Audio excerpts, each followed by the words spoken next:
الحمدللہ رب العالمین والصلاة والسلام علی سید الانبیاء والمرسلین وعلی آلہ واصحابہ اجمعین الی یوم الدین۔ ہاں جی جناب، اب آپ کی جو سوال پرچیوں کی شکل میں آئے ہیں میرے پاس، شروع کرتے ہیں۔ اچھا جی، پہلا سوال ہے کہ حدیث میں آیا ہے کہ علم حاصل کرو چاہے تمہیں چین جانا پڑے، کیڑی حدیث چاہے جی؟ کوئی حوالہ نہیں ہے، لوگوں کی مشہور کی ہوئی حدیث ہے، ایسی کوئی حدیث کہیں موجود نہیں ہے۔ حالانکہ علم کا بنیادی سرچشمہ مکہ اور مدینہ شریف ہے، ہونا تو یہ چاہیے تھا کہ علم حاصل کرو چاہے تمہیں چین سے مکہ آنا پڑے۔ اس سے مراد کون سا علم ہے؟ پہلی بات تو یہ میرے بھائی کہ یہ حدیث ہی بالکل جھوٹی ہے، فیبریکیٹڈ روایت ہے، اور یہ کشف المحجوب سے نکلی ہے، اور کوئی اس کی سند نہیں، کسی حدیث کی کتاب میں یہ حدیث موجود نہیں کہ علم حاصل کرو خواہ تمہیں چین جانا پڑے۔ علم کی فضیلت میں تھوڑی آیات ہے قرآن پاک کی۔ اللہ تعالیٰ قرآن حکیم میں فرماتا ہے قُلْ هَلْ يَسْتَوِي الَّذِينَ يَعْلَمُونَ وَالَّذِينَ لَا يَعْلَمُونَ إِنَّمَا يَتَذَكَّرُ أُولُو الْأَلْبَابِ۔ اے نبی علیہ السلام فرما دیجئے کہ بھلا علم والے اور بغیر علم والے برابر ہو سکتے ہیں؟ نصیحت تو نہیں حاصل کرتے مگر اہل عقل۔ اسی طریقے سے آیا سورہ فاطر میں انما یخشی اللہ من عبادہ العلماء، اللہ کی معرفت، اللہ کی خشیت صرف اہل علم کو ہے۔ پھر نبی صلی اللہ علیہ وآلہ وسلم کو حکم دیا گیا کہ آپ بھی اللہ کے حضور دعا کریں، اور رب زدنی علما، اے رب میرے علم میں اضافہ فرما دے۔ تو علم کی فضائل میں تو کتنی آیات، کتنی احادیث، صحیح مسلم میں حدیث ہے، جو شخص علم حاصل کرنے کے لیے کسی راستے پہ چلے گا اللہ تعالیٰ اس کو جنت کے راستے پر چلا دے گا، اس کے لیے جنت آسان کر دے گا۔ تو ان سارے علوم سے مراد ظاہر ہے پرائمری طور پر علم دین ہی ہے، آخرت کے طرف توجہ دلانے والا علم۔ اب چاہے اس کا تعلق سائنس کے ساتھ ہو یا شرعی علوم کے ساتھ، جو بھی اللہ کی تعارف کی طرف لانے والی چیز ہے، وہ علم جو ہے وہ علم ربانی ہے۔ دو علوم اللہ تعالیٰ نے انسان کو دیے ہیں، ایک ریویلڈ نالج ہے وحی کے ذریعے، کتاب و سنت کا علم، اور دوسرا ایکوائرڈ نالج ہے جسے ہم کہتے ہیں سائنس کا علم، the knowledge obtained through observations and experiments. تو علم وحی ہو یا علم سائنس، یہ دونوں ہی اللہ کے علوم ہیں۔ اس پہ میرا مسئلہ نمبر ہے 38، علم سائنس اور علم وحی اور علم سائنس کی اہمیت اور ان کا دائرہ کار۔ اس میں نے یہ ساری باتیں بیان کی ہیں کہ دونوں علوم اللہ ہی کی طرف سے ہیں، اور مکہ مدینے سے جو علم ہے وہ تو اب آپ کے پاس ویسے ہی پہنچ چکا ہے۔ مکہ مدینے میں نبی صلی اللہ علیہ وآلہ وسلم قرآن پاک دے کے گئے تھے، اپنی سنت چھوڑ کے گئے، جو آج مصحف کی شکل میں اور صحیح الاسناد کتابوں کی شکل میں ہمارے سامنے موجود ہے۔ یہ علم آ چکا ہے، اس کے اوپر عمل کریں، اور اسی میں انشاءاللہ تعالی آخرت کی کامیابی ہے انشاءاللہ۔ اگلا سوال انہوں نے لکھا ہے کہ جی حقیقت ایک ہوتی ہے یا دو یا تین حقیقتیں ہوتی ہیں؟ اگر حقیقت ایک ہوتی ہے تو چاروں ائمہ اختلاف کے باوجود برحق کیسے ہیں؟ یہ تو میرے بھائی لوگوں کی منہ شگافیاں ہیں نا کہ چاروں ہی حق پہ ہیں۔ یہ تو بالکل اس طریقے سے ہے کہ یہ جناب گلاس ہے میرے ہاتھ میں، ایک بندہ کہتا ہے جی یہ گلاس ہے، دوسرا کہتا ہے نہیں جی یہ موٹر سائیکل ہے، تیسرا کہتا ہے جی یہ جہاز ہے، چوتھا کہتا ہے نہیں یہ کتاب ہے۔ تو اگر ہم کہیں گے نہیں چاروں ہی صحیح کہہ رہے ہیں، آخر یہ اتنے بڑے بڑے عالم صحیح کہہ رہے ہوں گے، نہیں، کہتا ایک ہی صحیح ہے، حقیقت ایک ہی ہے جو نبی صلی اللہ علیہ وآلہ وسلم نے بیان کی ہے۔ باقی ظاہر ہے کہ روایات آنے میں، تفسیر بیان کرنے میں بیچ میں ایسے جھوٹے راوی شامل ہوئے جنہوں نے اسلام کو بدنام کرنے کی کوشش کی، اس کی وجہ سے دین ٹیمپرڈ فارم میں بھی چیزیں ہمارے پاس موجود ہیں، لیکن صحیح اور ضعیف کا فرق ہمارے محدثین نے کر دیا۔ اس حوالے سے صحیح مسلم کا مقدمہ اگر آپ پڑھ کے دیکھیں، جو امام مسلم نے صحیح مسلم کا مقدمہ، صحیح مسلم کا حصہ ہے جو میں نے پڑھایا ہے مسئلہ نمبر 36 کے اندر، ضعیف الاسناد اور من گھڑت احادیث کے فتنے کا تحقیقی جائزہ، امام مسلم نے صحیح مسلم کی پہلے 92 روایات اس دلیل پر لی ہیں کہ صحیح حدیث کیوں ضروری ہے اور جھوٹی حدیثیں کس طرح گھڑی گئی ہیں، اور تابعین میں کتنے بڑے بڑے کذاب ہیں جنہوں نے نبی علیہ السلام کے اوپر جھوٹ باندھے ہیں۔ تو تابعین میں سے یہ ابان بن ابی عیاش تابعی تھا، امام حنیفہ کا استاد تھا۔ تو اب آپ دیکھ لیں یہ کذاب راوی ہے، اسی نے وہ روایت گھڑی ہے کہ سیدنا عمر رضی اللہ تعالی عنہ نے سیدہ فاطمہ کو شہید کیا، ان پہ دروازہ پھینک دیا، نعوذ باللہ، یہ جھوٹا آدمی ہے۔ تو تابعین میں بھی بڑے بڑے کذاب لوگ پیدا ہوئے ہیں تو یہ حقیقت ایک ہی ہے. اب وہ روایتیں اگر جعلی ہیں تو ان کو اصول محدثین پہ دیکھا جائے گا. اور پھر سب سے بڑی حقیقت تو ہمارے پاس قرآن کی شکل میں موجود ہے. یہ فوراً روایتوں کے اوپر چلے جاتے ہیں. مجھے پہلے بتائیں کہ امت میں سے کتنے پرسنٹ لوگ ہیں جن کے عقیدے قرآن کے مطابق ہیں؟ اور یار آپ پاکستان کی 22 کروڑ آبادی میں سے 15 کروڑ سے زیادہ آبادی تو قرآن پاک کا پہلا صفحہ سورہ فاتحہ کا ٹیسٹ نہیں پورا کر سکتی. ایاک نعبد و ایاک نستعین. حدیثوں پہ تو بعد میں آئیں گے, پہلے یہ تو ٹیسٹ پورا کریں. یہ تو کبھی کسی بابے سے جا کے مانگتے ہیں, کبھی کسی قبر کے اوپر جا کے مانگتے ہیں, اور قرآن میں وہ نماز میں پڑھتے ہیں ایاک نعبد و ایاک نستعین, وہ نماز میں ہی رہ جاتا ہے. تو پہلے قرآن کے اوپر آئیں. قرآن ہماری ٹیکسٹ بک ہے. وَأُوحِيَ إِلَيَّ هَذَا الْقُرْآنُ لِأُنذِرَكُم بِهِ وَمَن بَلَغَ. اے محبوب صلی اللہ علیہ وآلہ وسلم فرما دیجئے قرآن میری طرف اس لیے وحی کیا گیا تاکہ اس کے ذریعے میں تمہیں ڈر سنا دوں, اور جس تک یہ کتاب پہنچ جائے وہ بھی اسی کتاب کے ذریعے ڈر سنائے, اسی کے ذریعے لوگوں کو تبلیغ کرے. قرآن کو لے کے چلیں نا, روایتوں کو بعد میں دیکھیں. اور روایتوں میں بھی یہ جو دو مین کتابیں ہیں بخاری اور مسلم, اس پہ تو کم از کم اہل سنت کا اتفاق ہے. شاہ ولی اللہ دہلوی نے حجت اللہ البالغہ میں لکھا ہے کہ بخاری اور مسلم کی تمام متصل الاسناد مرفوع احادیث قطعی الصحت ہیں. ان کی صحت کے اوپر امت کا اتفاق ہے. تو پہلے یہ 7563 حدیثیں بخاری میں اور اتنی مسلم میں ہیں. یہ کو 15,000 روایتیں تو پہلے پڑھ لینا آپ, پھر اگلی پھر روایتیں دیکھیں گے. 80% دین تو اس میں کور ہو جاتا ہے, اور عقائد تو 100% قرآن میں ہے. قرآن بخاری مسلم پڑھتے نہیں ہیں اور روایتوں کے پیچھے پڑھتے ہیں. وہ جی حقیقت ایک ہے, جی وہ 4 ہیں. ایک ہی ہے میرے بھائی. جب آپ کو یہ سارے ٹیسٹ پڑھ لیں گے نا, آپ کو پتہ چل جائے گا کہ سارے فراڈ لے کے چل رہے ہیں. صرف صحیح بات جو ہے وہ بالکل واضح ہے, وہ کون لے کے چل رہا ہے وہ آپ کو خود بخود پتہ چل جائے گا انشاءاللہ تعالی. اچھا جی, منت کیا ہے؟ منت جائز ہے یا ناجائز؟ اگر جائز ہے تو کیا منت ماننی ہوگی؟ میرے بھائی منت جو ہے نا, اس کے اوپر مسئلہ نمبر 68 ہے, منت اور قسم کے کفارے کے اوپر. میرا منت کے بارے میں بخاری اور مسلم میں حدیث ہے کہ منت ماننے سے کسی کی مصیبت نہیں ٹلتی, کنجوس کا مال نکل جاتا ہے. یہ کنجوس کا مال نکالنے کا ایک ذریعہ ہے, اس سے کوئی بلا نہیں ٹلتی. صدقہ بلا کو ٹالتا ہے. وہ مجھے پھر ایک بات یاد آ گئی. وہ کہتے ہیں جناب کہ صدقہ جو ہے نا وہ بلا کو کھا جاتا ہے, اور مولوی ایسی بلا ہے جڑی صدقے نے بھی کھا جاتی ہے. ٹھیک ہے نا, تو یہ ایک مزاح کے طور پہ ایک جملہ بولا جاتا ہے. تو صدقہ جو ہے بلا کو کھا جاتا ہے, وہ ٹھیک ہے, کیونکہ صدقے میں آپ اللہ کے ساتھ کوئی شرط نہیں رکھ رہے ہوتے, آپ پہلے صدقہ اور خیرات کرتے ہیں. بخاری اور مسلم میں حدیث ہے کہ جو چاہتا ہے کہ اس کی عمر دراز کر دی جائے, اس کو چاہیے کہ رشتہ داروں کے ساتھ صلہ رحمی کرے, تو اور اس کا رزق میں بھی اضافہ ہوگا اور اس کی عمر بھی دراز ہو جائے گی. یہ بخاری مسلم دونوں میں حدیث ہے. میرا ایک یوٹیوب پہ کلپ بھی ہے, کیا دعا سے تقدیر بدل جاتی ہے, اس میں میں نے یہ حدیثیں بیان کی ہیں. تو منت سے کچھ نہیں ہونے کا, کنجوس کا مال نکل جائے گا. البتہ جس نے منت مان لی اب پوری کرنا اس پہ ضروری ہوگی. وہ سورۃ المائدہ کی آیت نمبر 89 ہے کہ منت اس کو پھر اپنی منتیں پوری کرنی ہوں گی, منت ہو یا قسم ہو. قسم پورے ارادے سے جو بندہ کھاتا ہے اور زبان سے, اس کا کفارہ بھی ادا کرنا ہوگا اگر وہ پورا نہیں کرتا. قسم اور منت کا کفارہ ایک ہی ہے. بخاری اور مسلم میں حدیث موجود ہے کہ نبی صلی اللہ علیہ وآلہ وسلم نے فرمایا کہ جو منت کا کفارہ ہے وہی قسم کا کفارہ ہے, جو سورۃ المائدہ کی آیت نمبر 89 میں آیا کہ اگر کوئی منت توڑ دیتا ہے یا قسم توڑ دیتا ہے, اور قسم مستقبل کے لیے ہوگی کہ اللہ کی قسم میں یہ کروں گا یا یہ نہیں کروں گا, اور اس کو توڑ دیتے ہیں. یہ جو ماضی کے بارے میں ہے کہ اللہ کی قسم میں نے یہ نہیں کیا, یہ قسم نہیں ہوتی. یہ تو ایک آپ جھوٹی قسم اس حوالے سے کھا رہے ہیں کہ کوئی واقعہ ماضی کا رپورٹ کر رہے ہیں. یہ قسم رکھنا یا توڑنا نہیں ہے. یا منت یہ ہے کہ اگر کوئی شخص کہتا ہے جی میرا یہ کام ہو گیا, میں اتنے نوافل پڑھوں گا یا اتنا مال اللہ کی راہ میں صدقہ کروں گا, اور اگر وہ نہیں کر پاتا تو کفارہ دے گا. اور سورۃ المائدہ کی آیت نمبر 89 میں آیا کہ ایک غلام آزاد کر دے. غلام آزاد نہیں کر سکتا تو وہ 10 مسکینوں کو کھانا کھلائے. 10 مسکینوں کو کھانا نہیں کھلا سکتا, یا 10 مسکینوں کو کپڑا لے کے دے دے. یہ اس میں دونوں میں آپشن ہے. اور اگر یہ دونوں نہیں کر سکتا یعنی غریب ہے تو 3 مسلسل روزے رکھے. لیکن 3 مسلسل روزے وہی رکھے گا جو پہلے 2 کام نہیں کر سکتا. تو یہ منت کا اور قسم کا کفارہ ہو جائے گا. باقی اس کو ماننے سے کچھ نہیں ہونا.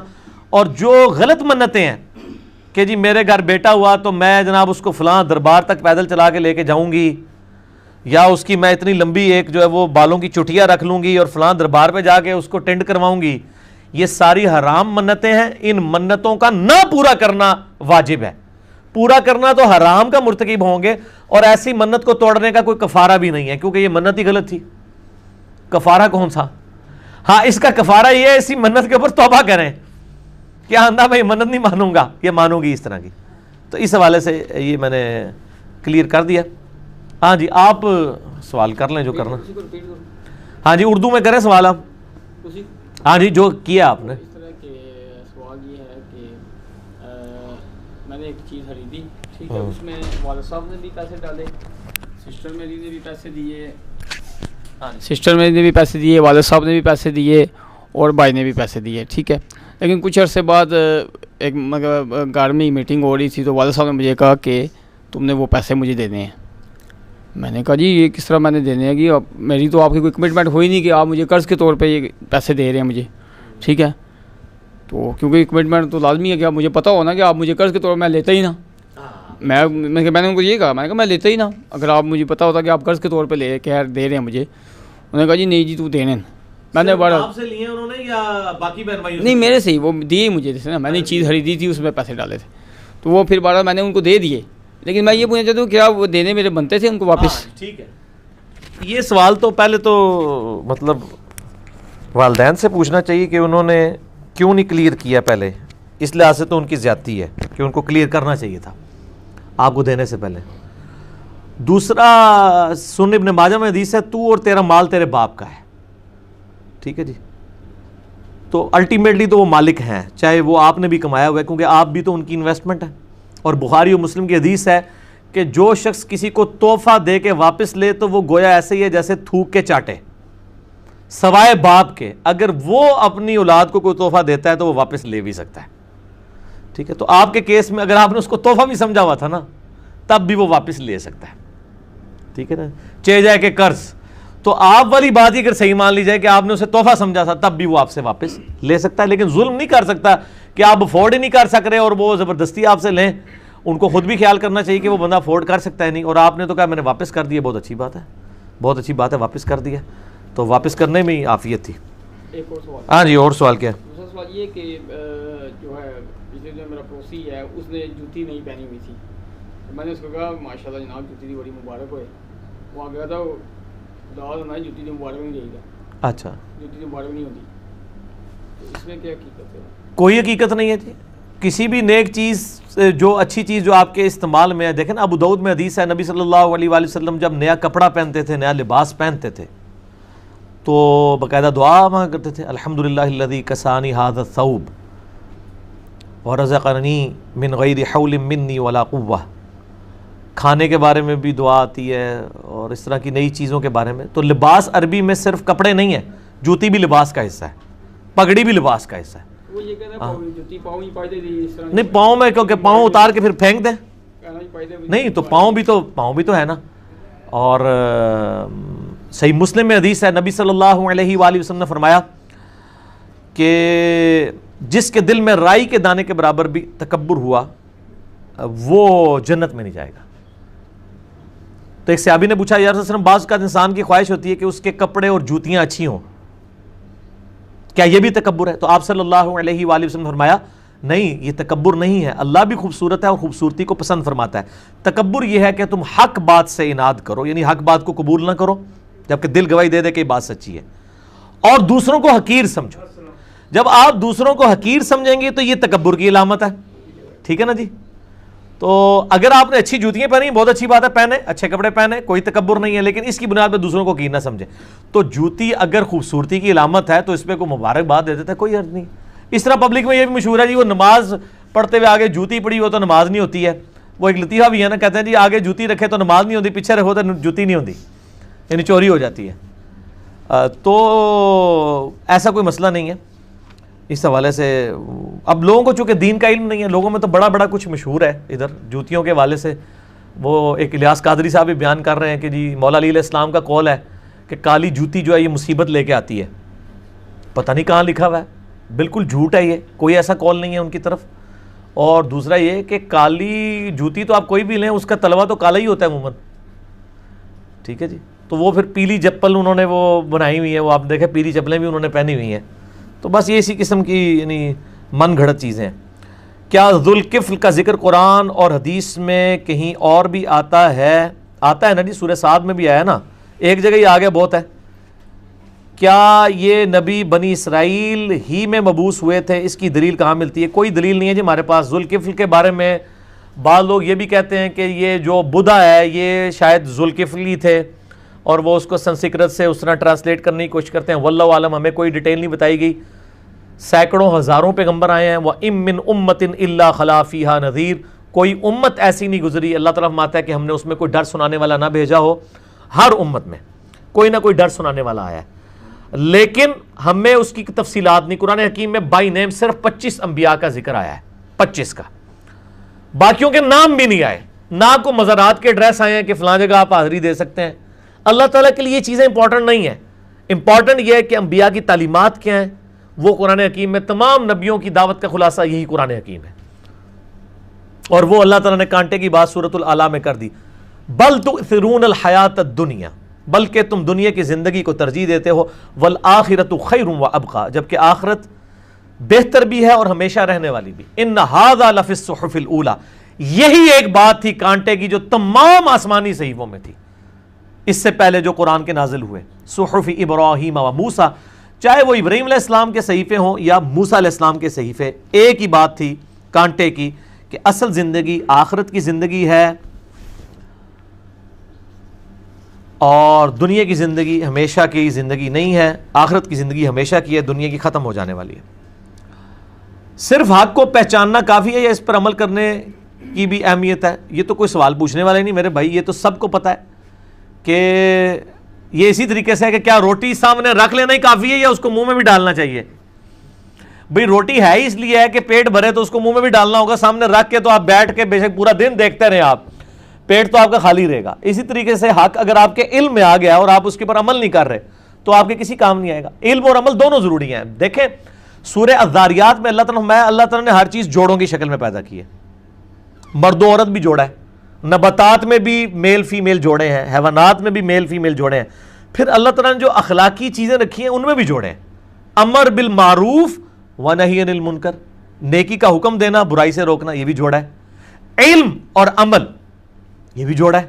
صرف علم بھی کافی نہیں ہے, صرف عمل بھی کافی نہیں ہے. ظاہر ہے آپ بغیر علم کے عمل کریں گے تو ہو سکتا ہے آپ ایسا عمل کر رہے ہو جو اللہ نے سکھایا ہی نہیں ہو, نبی علیہ السلام نے تعلیم ہی نہ دیا ہو, اور خالی علم ہی ہے آپ کے پاس اور آپ اس کے اوپر عمل نہیں کر رہے ہیں, تو آپ تو بہت بڑے مجرم ہیں کہ آپ اس علم کے اوپر عمل نہیں کر رہے, کیونکہ علم تو ہر مسلمان کے اوپر فرض ہے حاصل کرنا.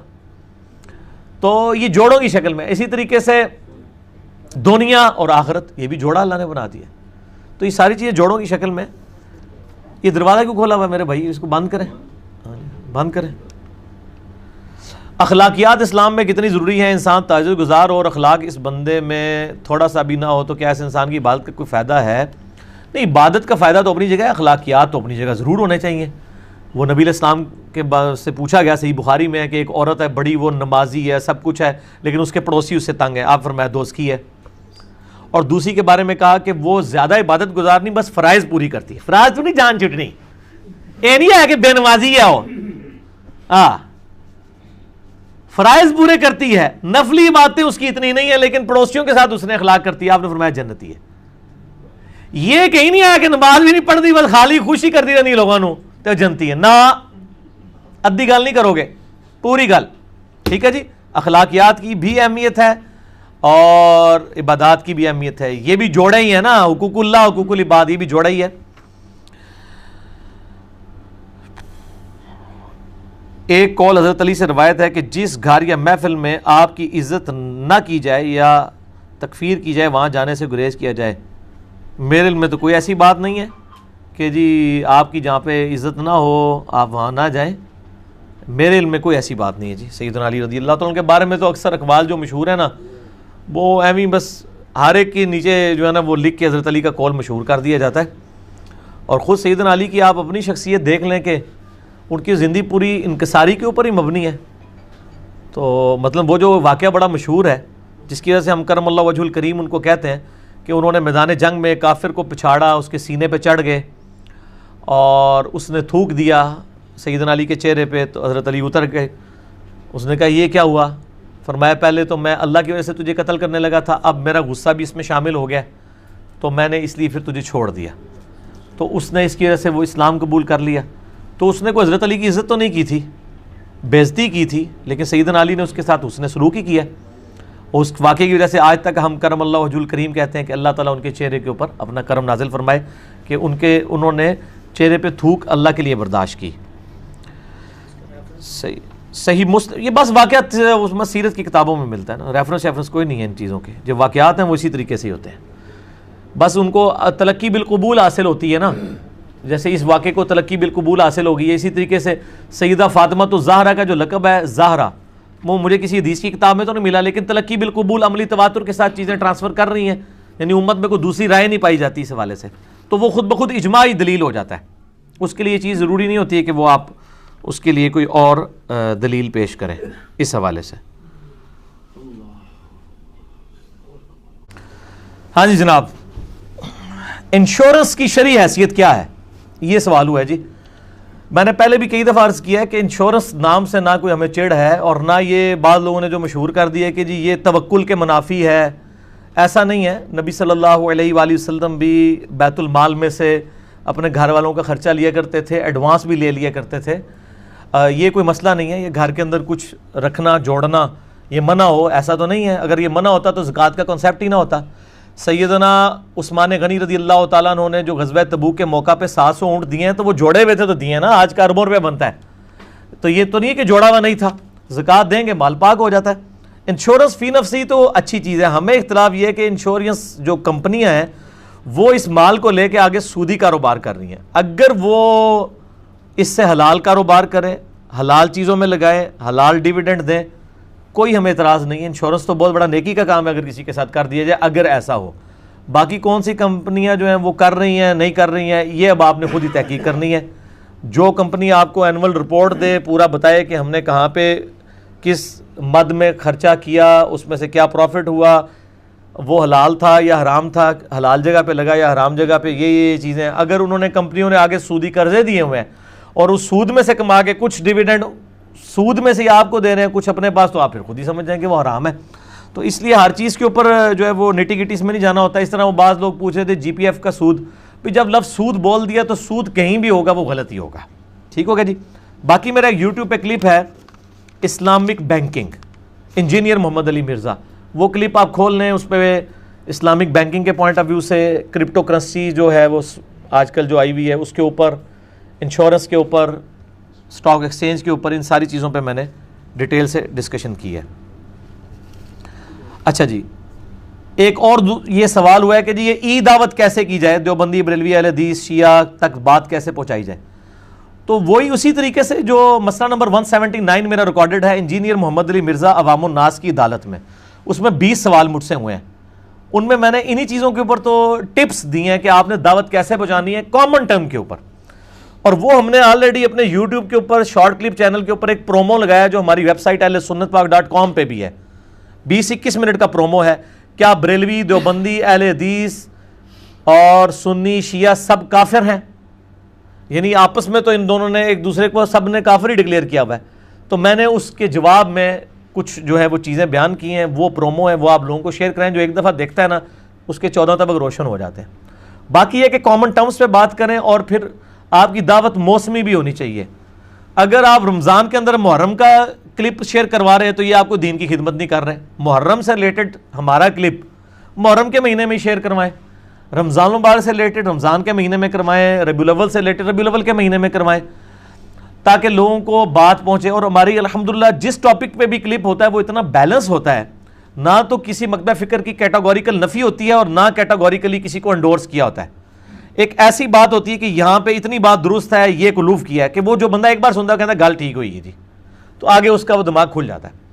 تو اس طریقے سے الیکٹرانک دعوت دیں، لوگوں کو شیئر کروائیں. وہ زمانہ گیا جب ہم لوگ چھوٹے تھے تو مطلب اس وقت کوئی سنی شیعہ کی مسجد میں نماز پڑھنے کا سوچ نہیں سکتا تھا، بلکہ سنی آپس میں بریلوی دیوبندی اہل حدیث جو تینوں سنی ہیں یہ ایک دوسرے کی مسجدوں میں نہیں جاتے تھے. تو تقریریں سننا تو بڑی دور کی بات. لیکن اب کیا مسجد میں جائیں نہ جائیں، ایک کالج کے اندر اگر 10 اسٹوڈنٹ ہیں دوست آپس میں، 3 سنی ہوں گے 2 شیعہ ہوں گے اور دیوبندی بریلوی اہل حدیث اس طرح مکس سارے ہوں گے، اور وہ آپس میں فیس بک کے اوپر چیٹنگ بھی کریں گے، ایک دوسرے کو اپنے مکتبہ فکر سے ریلیٹڈ کلپ بھی شیئر کروائیں گے۔ اب آپ ان چیزوں کے آگے باندھ ہی نہیں سکتے سوائے اس کے کہ پبلک کو آپ صحیح بات بتائیں، سیدھی سی بات ہے۔ تو الیکٹرانک دعوت بڑی آسان ہے کہ آپ سچائی لوگوں کے ساتھ شیئر کریں، لوگوں تک بات پہنچے گی انشاءاللہ۔ باقی گھول کے حق نہیں کسی کو پلایا جا سکتا، یہ تو پیغمبر نہیں کام کرتے، ان کو بھی کہا گیا وما علینا الا البلاغ۔ آپ نے یہ تو سوچنا ہی نہیں کہ میں نے اس کو اتنی بہترین بات بتائی اس نے مانی نہیں، آپ یہ تصور کریں کہ نبی علیہ السلام نے اتنی بہترین دعوت ابو جہل کے سامنے رکھی، اس نے قبول نہیں کی، عتبہ نے قبول نہیں کی، شیبہ نے قبول نہیں کی، تو نبی علیہ السلام کا کوئی قصور نہیں ہے، وہ قصور اس کا ہے جس نے حق بات کو قبول نہیں کیا۔ ٹھیک ہے، صحیح مسلم میں حدیث ہے 2750 کے سوموار کے دن روزہ والی حدیث جو ہے، اس کی سند میں عبداللہ بن معبد ابو قتادہ سے روایت کر رہے ہیں، جبکہ عبداللہ بن معبد کی ابو قتادہ سے سما ثابت نہیں ہے۔ ایسا ہی ہے، لیکن بخاری اور مسلم کا مسئلہ یہ ہے کہ صحیح بخاری اور صحیح مسلم کو تلقی بالقبول حاصل ہے، کہ بخاری و مسلم کی تمام جو متصل الاسناد مرفوع احادیث ہیں، یہ بھی چونکہ مرفوع حدیث ہے، نبی علیہ السلام تک جاتی ہے، اس کی سند میں اگر کوئی اس طرح کے سکم پائے جاتے ہیں تو تلقی بالقبول اجماع اور عملی تواتر حاصل ہے۔ باقی اور جگہوں سے اس کی ایسی تصدیق ہو جاتی ہے کہ اس کی سند جو ہے وہ ایکسیپٹ امت نے کی ہوئی ہے۔ بخاری اور مسلم کے اوپر ہمارا یہی موقف ہے۔ اس کی باقی نٹی گٹیز کے حوالے سے آپ کسی اسماء و رجال سے جو واقفیت رکھنے والے ڈیٹیل کے ساتھ لوگ ہیں ان کے ساتھ رابطہ کریں، غلام مصطفیٰ ظہیر صاحب کے ساتھ رابطہ کریں، اور وہ اس کی نٹی گٹیز آپ کو سمجھا دیں گے۔ چونکہ یہ میری فیلڈ نہیں ہے، میں جو ہوں وہ اس حوالے سے نقال ہوں، جو کتاب و سنت میں آیا ہوا ہے اس کو نقل کرتا ہوں۔ میں نے کبھی دعویٰ نہیں کیا کہ میں اسماء و رجال کا ماسٹر ہوں یا کوئی میں محدث ہوں۔ میں جو ویل انوینٹ ہوا ہے وہ میں آپ کو ویل بیچتا ہوں، ٹھیک ہے؟ اگر ویل میں کہیں خرابی موجود ہے تو وہ بنانے والی کمپنی سے آپ رابطہ کریں گے۔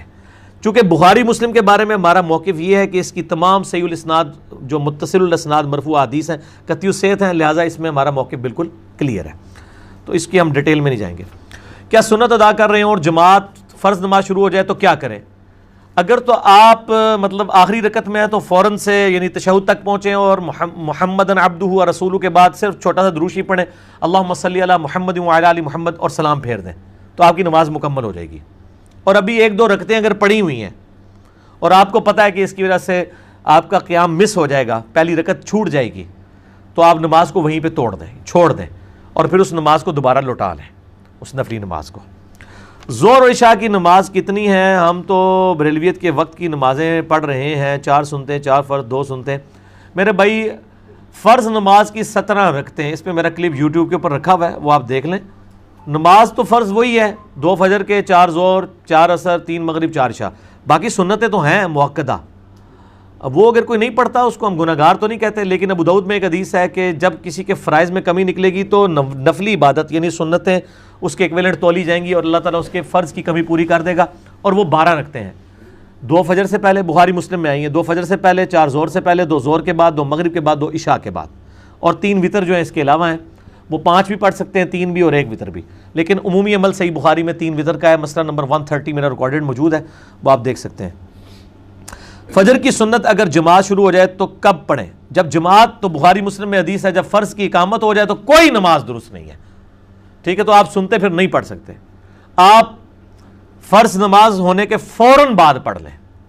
وہ ترمذی میں روایت موجود ہے، ترمذی والی سند تو کمزور ہے، البتہ صحیح ابن خزیمہ میں اور صحیح ابن حبان کے اندر موجود ہے کہ نبی علیہ السلام ایک دفعہ فجر کی نماز پڑھ کے نکلے تو ایک بندہ نماز پڑھ رہا تھا، آپ اس کے پاس کھڑے ہو گئے، جب سلام پڑھ کے پھیر کے فارغ ہوا آپ نے پوچھا یہ کیا پڑھا تم نے؟ کوئی کل سے جو ہے وہ فجر کی 4 رکعتیں پڑھنا شروع کر دے گا۔ اس نے کہا رسول اللہ میں نے فرض نہیں پڑھے، میری فجر سے پہلے جو 2 رکعتیں رہ گئی تھیں نوافل سنت مؤکدہ میں وہ پڑھ رہا ہوں، تو آپ نے خاموشی اختیار کر لی۔ اسے کہتے ہیں حدیث تقریری، یعنی آپ کے سامنے ایک عمل ہوا، آپ سب نے خاموشی اختیار کر لی۔ یہ حدیث آپ کو مشکات میں بھی جو ہے پہلی جلد کے اندر مل جائے گی، اس کے نیچے شیخ زبیر صاحب نے تحکیم بھی کی ہوئی ہے کہ ترمذی والی روایت کمزور ہے، لیکن چونکہ اس کی صحیح سند ابن حبان اور ابن خزیمہ میں موجود ہے لہٰذا اس کا متن بالکل ٹھیک ہے۔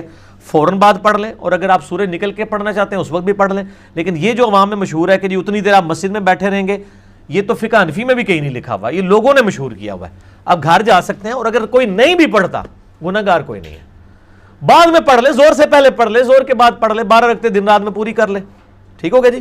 تو اس میں کوئی ایسا ایشو نہیں ہے، آپ کو پریشانی والی کوئی بات نہیں ہے۔ باقی جو ہے وہ اس حوالے سے میرے کلپس چڑھے ہوئے ہیں، فجر کی سنت کے اوپر، اوابین کے اوپر، اشراق کے اوپر، چاشت کے اوپر، جمعے کی رکعتوں کے اوپر، آپ کچھ بھی لکھیں، ساتھ انجینئر محمد علی مرزا لکھ دیا کریں تو میرا کلپ الحمدللہ اس حوالے سے کھل جائے گا۔ ہاں جی، نماز عصر کے وقفے کے بعد جناب یوگا کی شرعی حیثیت کیا ہے؟ یہ کوئی شرعی چیز نہیں ہے جی، یہ ویسے ورزش کی ایک فارم ہے۔ اگر یہ واقعتاً کسی مذہب کی ایکٹیویٹی ہے اور اس میں کوئی شرکی الفاظ بولے جاتے ہیں پھر تو غلط ہوگا، اور اگر صرف یہ ورزش تک اس کا تعلق ہے تو ورزش کسی بھی فارم میں کی جائے، بلکہ وہ تو طارق جمیل صاحب کے بھی وہ کلپ چڑھے ہوئے تھے، اگلے دن میں نے دیکھے ہیں، وہ بھی اس میں ورزش کر رہے تھے اسی طرح، تو اس میں کوئی ایسا مسئلہ نہیں۔ کیا کوئی شخص منت مان سکتا ہے کہ اگر اللہ نے مجھے بیٹا دیا تو میں اسے حافظ قرآن بناؤں گا؟ یہ جائز ہے، بالکل منت مان سکتا ہے، اور بعد میں اس کو احساس ہوا کہ یہ حافظ قرآن بنانا تو ایک بڑی ازمائش والا معاملہ ہے اور کوئی صحیح مدرسہ نہیں مل رہا، تو اس منت کو توڑ بھی سکتا ہے۔ توڑتے وقت وہ کفارہ ادا کرے گا جو بخاری اور مسلم میں آیا ہے، اور سورۃ المائدہ کی آیت نمبر 89 میں 10 وہ غلام آزاد کرے گا، غلام نہیں آزاد کر سکتا تو 10 مسکینوں کو کھانا کھلائے گا یا 10 مسکینوں کو کپڑے لے کے دے گا، اور اگر غریب ہے تو 3 روزے مسلسل رکھ لے گا۔ نیک مسلمان کی بیوی کیا جنت میں بھی اس کی بیوی ہوگی؟ ہاں انشاءاللہ تعالیٰ، کیوں نہیں؟ وہ تو سورہ المؤمن میں بھی آتا ہے کہ قیام الدین ہم جو ہیں وہ لوگوں کو، جو نیک لوگ ہیں ان کے ماں باپ بیوی بچوں کو جنت میں ایک جگہ جمع کر دیں گے۔ اولاد اگر وہ نیک تھی اور ماں باپ اس لیول کے نیک نہیں تھے لیکن ڈیٹم لیول انہوں نے کراس کیا تھا، یعنی 33 نمبر لے کے، یا آج کل تو 40 ہوتے ہیں شاید، پاس ہوئے ہوئے تھے، تو اولاد کی وجہ سے ماں باپ جو ہے کو بھی ان کے ساتھ کر دیا جائے گا۔ یہ سورۃ المومن کے اندر آتا ہے جسے سورہ غافر کہتے ہیں۔ تو جنت میں بھی یقیناً وہ بیوی ہوگی، اس میں کوئی شک نہیں ہے، اور اگر اس نے خاوند کے مرنے کے بعد کوئی اور نکاح کر لیا، پھر قیامت والے دن جنت میں پہنچنے کے بعد وہ اس کا ڈیسیژن ہوگا کہ وہ کس خاوند کے ساتھ رہنا چاہتی ہے۔ اتنی نیٹی گٹیز جو ہیں ہمیں نہیں بتائی گئی ہیں، تو جتنا آیا وہ میں نے آپ کو بتا دیا۔ بوڑھی عورتیں سارا دن ٹی وی ڈرامہ دیکھتی رہتی ہیں، کیا سارا دن یا فارغ وقت میں انسان اپنے کام کر سکتا ہے، ایسے کام کر سکتا ہے؟ ڈرامہ تو سارا فراڈ اور جھوٹ کے اوپر مبنی ہے جی، بالکل اس سے تو بچنا چاہیے، کوئی ضرورت نہیں دیکھنے کی، اس سے تو فرسٹریشن ہی پھیلتی ہے۔ نبی صلی اللہ علیہ وآلہ وسلم نے جو بھی کام عام زندگی میں کیا، ہم ان کاموں سے اصول حاصل کریں گے یا ہم اس ایکٹ کو فالو کریں گے؟ دیکھیں نبی علیہ السلام نے جو چیزیں دین کے طور پہ تعلیم فرمائی ہیں وہ تو آپ نے مینوان لے کے چلنی ہے، لیکن جو چیزیں آپ صلی اللہ علیہ وآلہ وسلم کی مبارک عادتیں تھیں ان کو آپ صلی اللہ علیہ وآلہ وسلم نے امت کے اوپر کوئی سختی نہیں فرمائی ہے، تو صرف محبت کے تقاضے کے طور پہ اس کے کوئی عمل کرتا ہے اس پر تو اس کو اجر ملے گا، ادروائز وہ دین نہیں ہے اس طریقے سے۔ مثلا تہمت باندھنا، آپ صلی اللہ علیہ وآلہ وسلم سے شلوار یا پجامہ پہننا ثابت نہیں، تہمت ہی باندھی ہے پوری زندگی، کرتا آپ نے پہنا ہے اور زیادہ تر آپ سے اوپر بھی چادر ہی لیتے تھے، تو اب کوئی تہمت نہیں باندھتا، شلوار قمیض استعمال کرتا ہے یا پینٹ شرٹ استعمال کرتا ہے جس میں بے حیائی والا معاملہ نہ ہو، تو اس کے اوپر کوئی شرعی گرفت والا معاملہ نہیں ہے، نہ ہم اسے کہیں گے کہ وہ کوئی خلاف سنت عمل کر رہا ہے۔ اس طریقے سے آپ صلی اللہ علیہ وسلم کی مبارک سنت تھی کہ صحیح بخاری میں آتا ہے کہ اما عائشہ کہتی ہیں آپ ہر جو پسندیدہ کام ہے وہ دائیں طرف سے سٹارٹ کرتے ہیں، یعنی کرتا پہننا ہے تو پہلے دائیں آستین پھر بائیں، جوتی پہننی ہے تو پہلے دائیں جوتی پھر بائیں، یہ ساری آپ صلی اللہ علیہ وآلہ وسلم کی مبارک عادتیں تھیں، ان کو جو اپناتا ہے وہ بہت اچھی بات ہے، لیکن اگر اس کو کوئی چھوڑے گا تو گناہگار نہیں ہے۔ البتہ جو سنتیں ایز اے دین آپ صلی اللہ علیہ وآلہ وسلم نے حکماً تعلیم فرمائی ہیں، جیسا کہ صحیح مسلم میں حدیث ہے کہ آپ صلی اللہ علیہ وآلہ وسلم نے فرمایا دائیں ہاتھ سے کھانا کھاؤ، بائیں ہاتھ سے شیطان کھاتا ہے۔ اب یہ آپ نے حکم فرما دیا اور بائیں ہاتھ سے کھانا کھانا شیطانی عمل ہے، اور صحیح مسلم میں آتا ہے کہ ایک شخص بائیں ہاتھ سے کھا رہا تھا، آپ نے اسے منع کیا اور فرمایا کہ بائیں ہاتھ سے شیطان کھاتا ہے، تو دائیں ہاتھ سے کھا، تو اس نے اپنی عزت بچانے کے لیے جھوٹی موٹی کہہ دیا کہ جی میرا تو دائیں ہاتھ کام ہی نہیں کرتا، یعنی میرا دائیں ہاتھ کمزور ہے، میں اس سے کھا نہیں سکتا، مجبوراً بائیں ہاتھ سے کھا رہا ہوں۔ تو آپ صلی اللہ علیہ وآلہ وسلم کی مبارک زبان سے نکل گیا پھر تیرا دایاں ہاتھ نہ ہی اٹھے، اسی وقت اس کے ہاتھ پہ فالج گرا، پھر پوری زندگی اس کا دایاں ہاتھ اس کے منہ تک نہیں آ سکا۔ یہ صحیح مسلم میں حدیث ہے۔ تو یہ معاملہ بڑا خطرناک ہے اس حوالے سے، جو چیزیں دین کے طور پہ تعلیم کی ہیں اور جو دین کے طور پہ نہیں، آپ صلی اللہ علیہ وآلہ وسلم کی مبارک عادتیں ہیں ان عادتوں کو آپ جس طریقے سے بھی اپنائیں گے وہ پازیٹیو ہی ہے. البتہ جو دنیاوی معاملات ہیں اس میں تو صحیح مسلم میں حدیث ہے، اوپر ترے 4 حدیثیں ہیں کہ آپ صلی اللہ علیہ وآلہ وسلم نے فرمایا انتم اعلم بامر دنیاکم، دنیا کے کاموں کو تم بہتر جانتے ہو. مسئلہ نمبر 39 ہے میرا اس کے اوپر، علم وحی اور علم سائنس اور ان کا دائرہ کار. یعنی علم سائنس اور وحی دونوں ہی اہمیت والے علم ہیں، ریویلڈ نالج بھی اور ایکوائرڈ نالج بھی. لیکن جو سائنس کا علم ہے دنیاوی معاملات سے ریلیٹڈ، وہ تعبیر نحل والا واقعہ ہے کہ آپ صلی اللہ علیہ وآلہ وسلم نے یعنی بعض لوگوں کو دیکھا، صحیح مسلم میں اوپر تلے 4 حدیثیں ہیں، اور اس کے اوپر باقاعدہ امام نووی نے باب باندھا ہے کہ کن کاموں میں نبی علیہ السلام کی اطاعت واجب ہے اور کس میں نہیں ہے. اب یہ دیکھیں بڑا حیران کن مسئلہ ہے.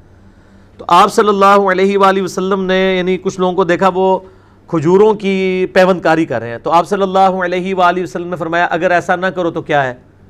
انہوں نے کرنی چھوڑ دی، ان کی فصل کم ہوئی، آ کے نبی علیہ السلام کو شکایت کی. تو آپ صلی اللہ علیہ وآلہ وسلم نے فرمایا میں بھی ایک انسان ہوں، اگر میں کوئی اللہ کے ریفرنس سے کوئی دینی بات تمہیں بتایا کروں تم اس کو دینی طور پر لے لیا کرو، لیکن جب میں کوئی اپنی رائے سے بات کرتا ہوں تمہارے دنیاوی معاملات میں، انتم اعلم بامر دنیاکم، تم دنیا کے کاموں کو مجھ سے بہتر سمجھتے ہو. یعنی جو تم نے یعنی کسان ہو اور ایک کسان نے ایک چیز لرن کی ہے، تو نبی علیہ السلام ایٹم بم کا طریقہ تو بتانے کے لیے ہمیں دنیا میں نہیں آیا، نہ مزال بنانے کا طریقہ، اور نہ آپ صلی اللہ علیہ وسلم کو اللہ تعالیٰ نے یہ علوم سکھائے ہوئے تھے، اس لیے کہ آپ صلی اللہ علیہ وآلہ وسلم دینی رہنما بنا کے ہمارے پاس بھیجے گئے. ٹھیک ہے، تو یہ چیزیں لوگ اکثر پوچھتے بھی رہتے ہیں.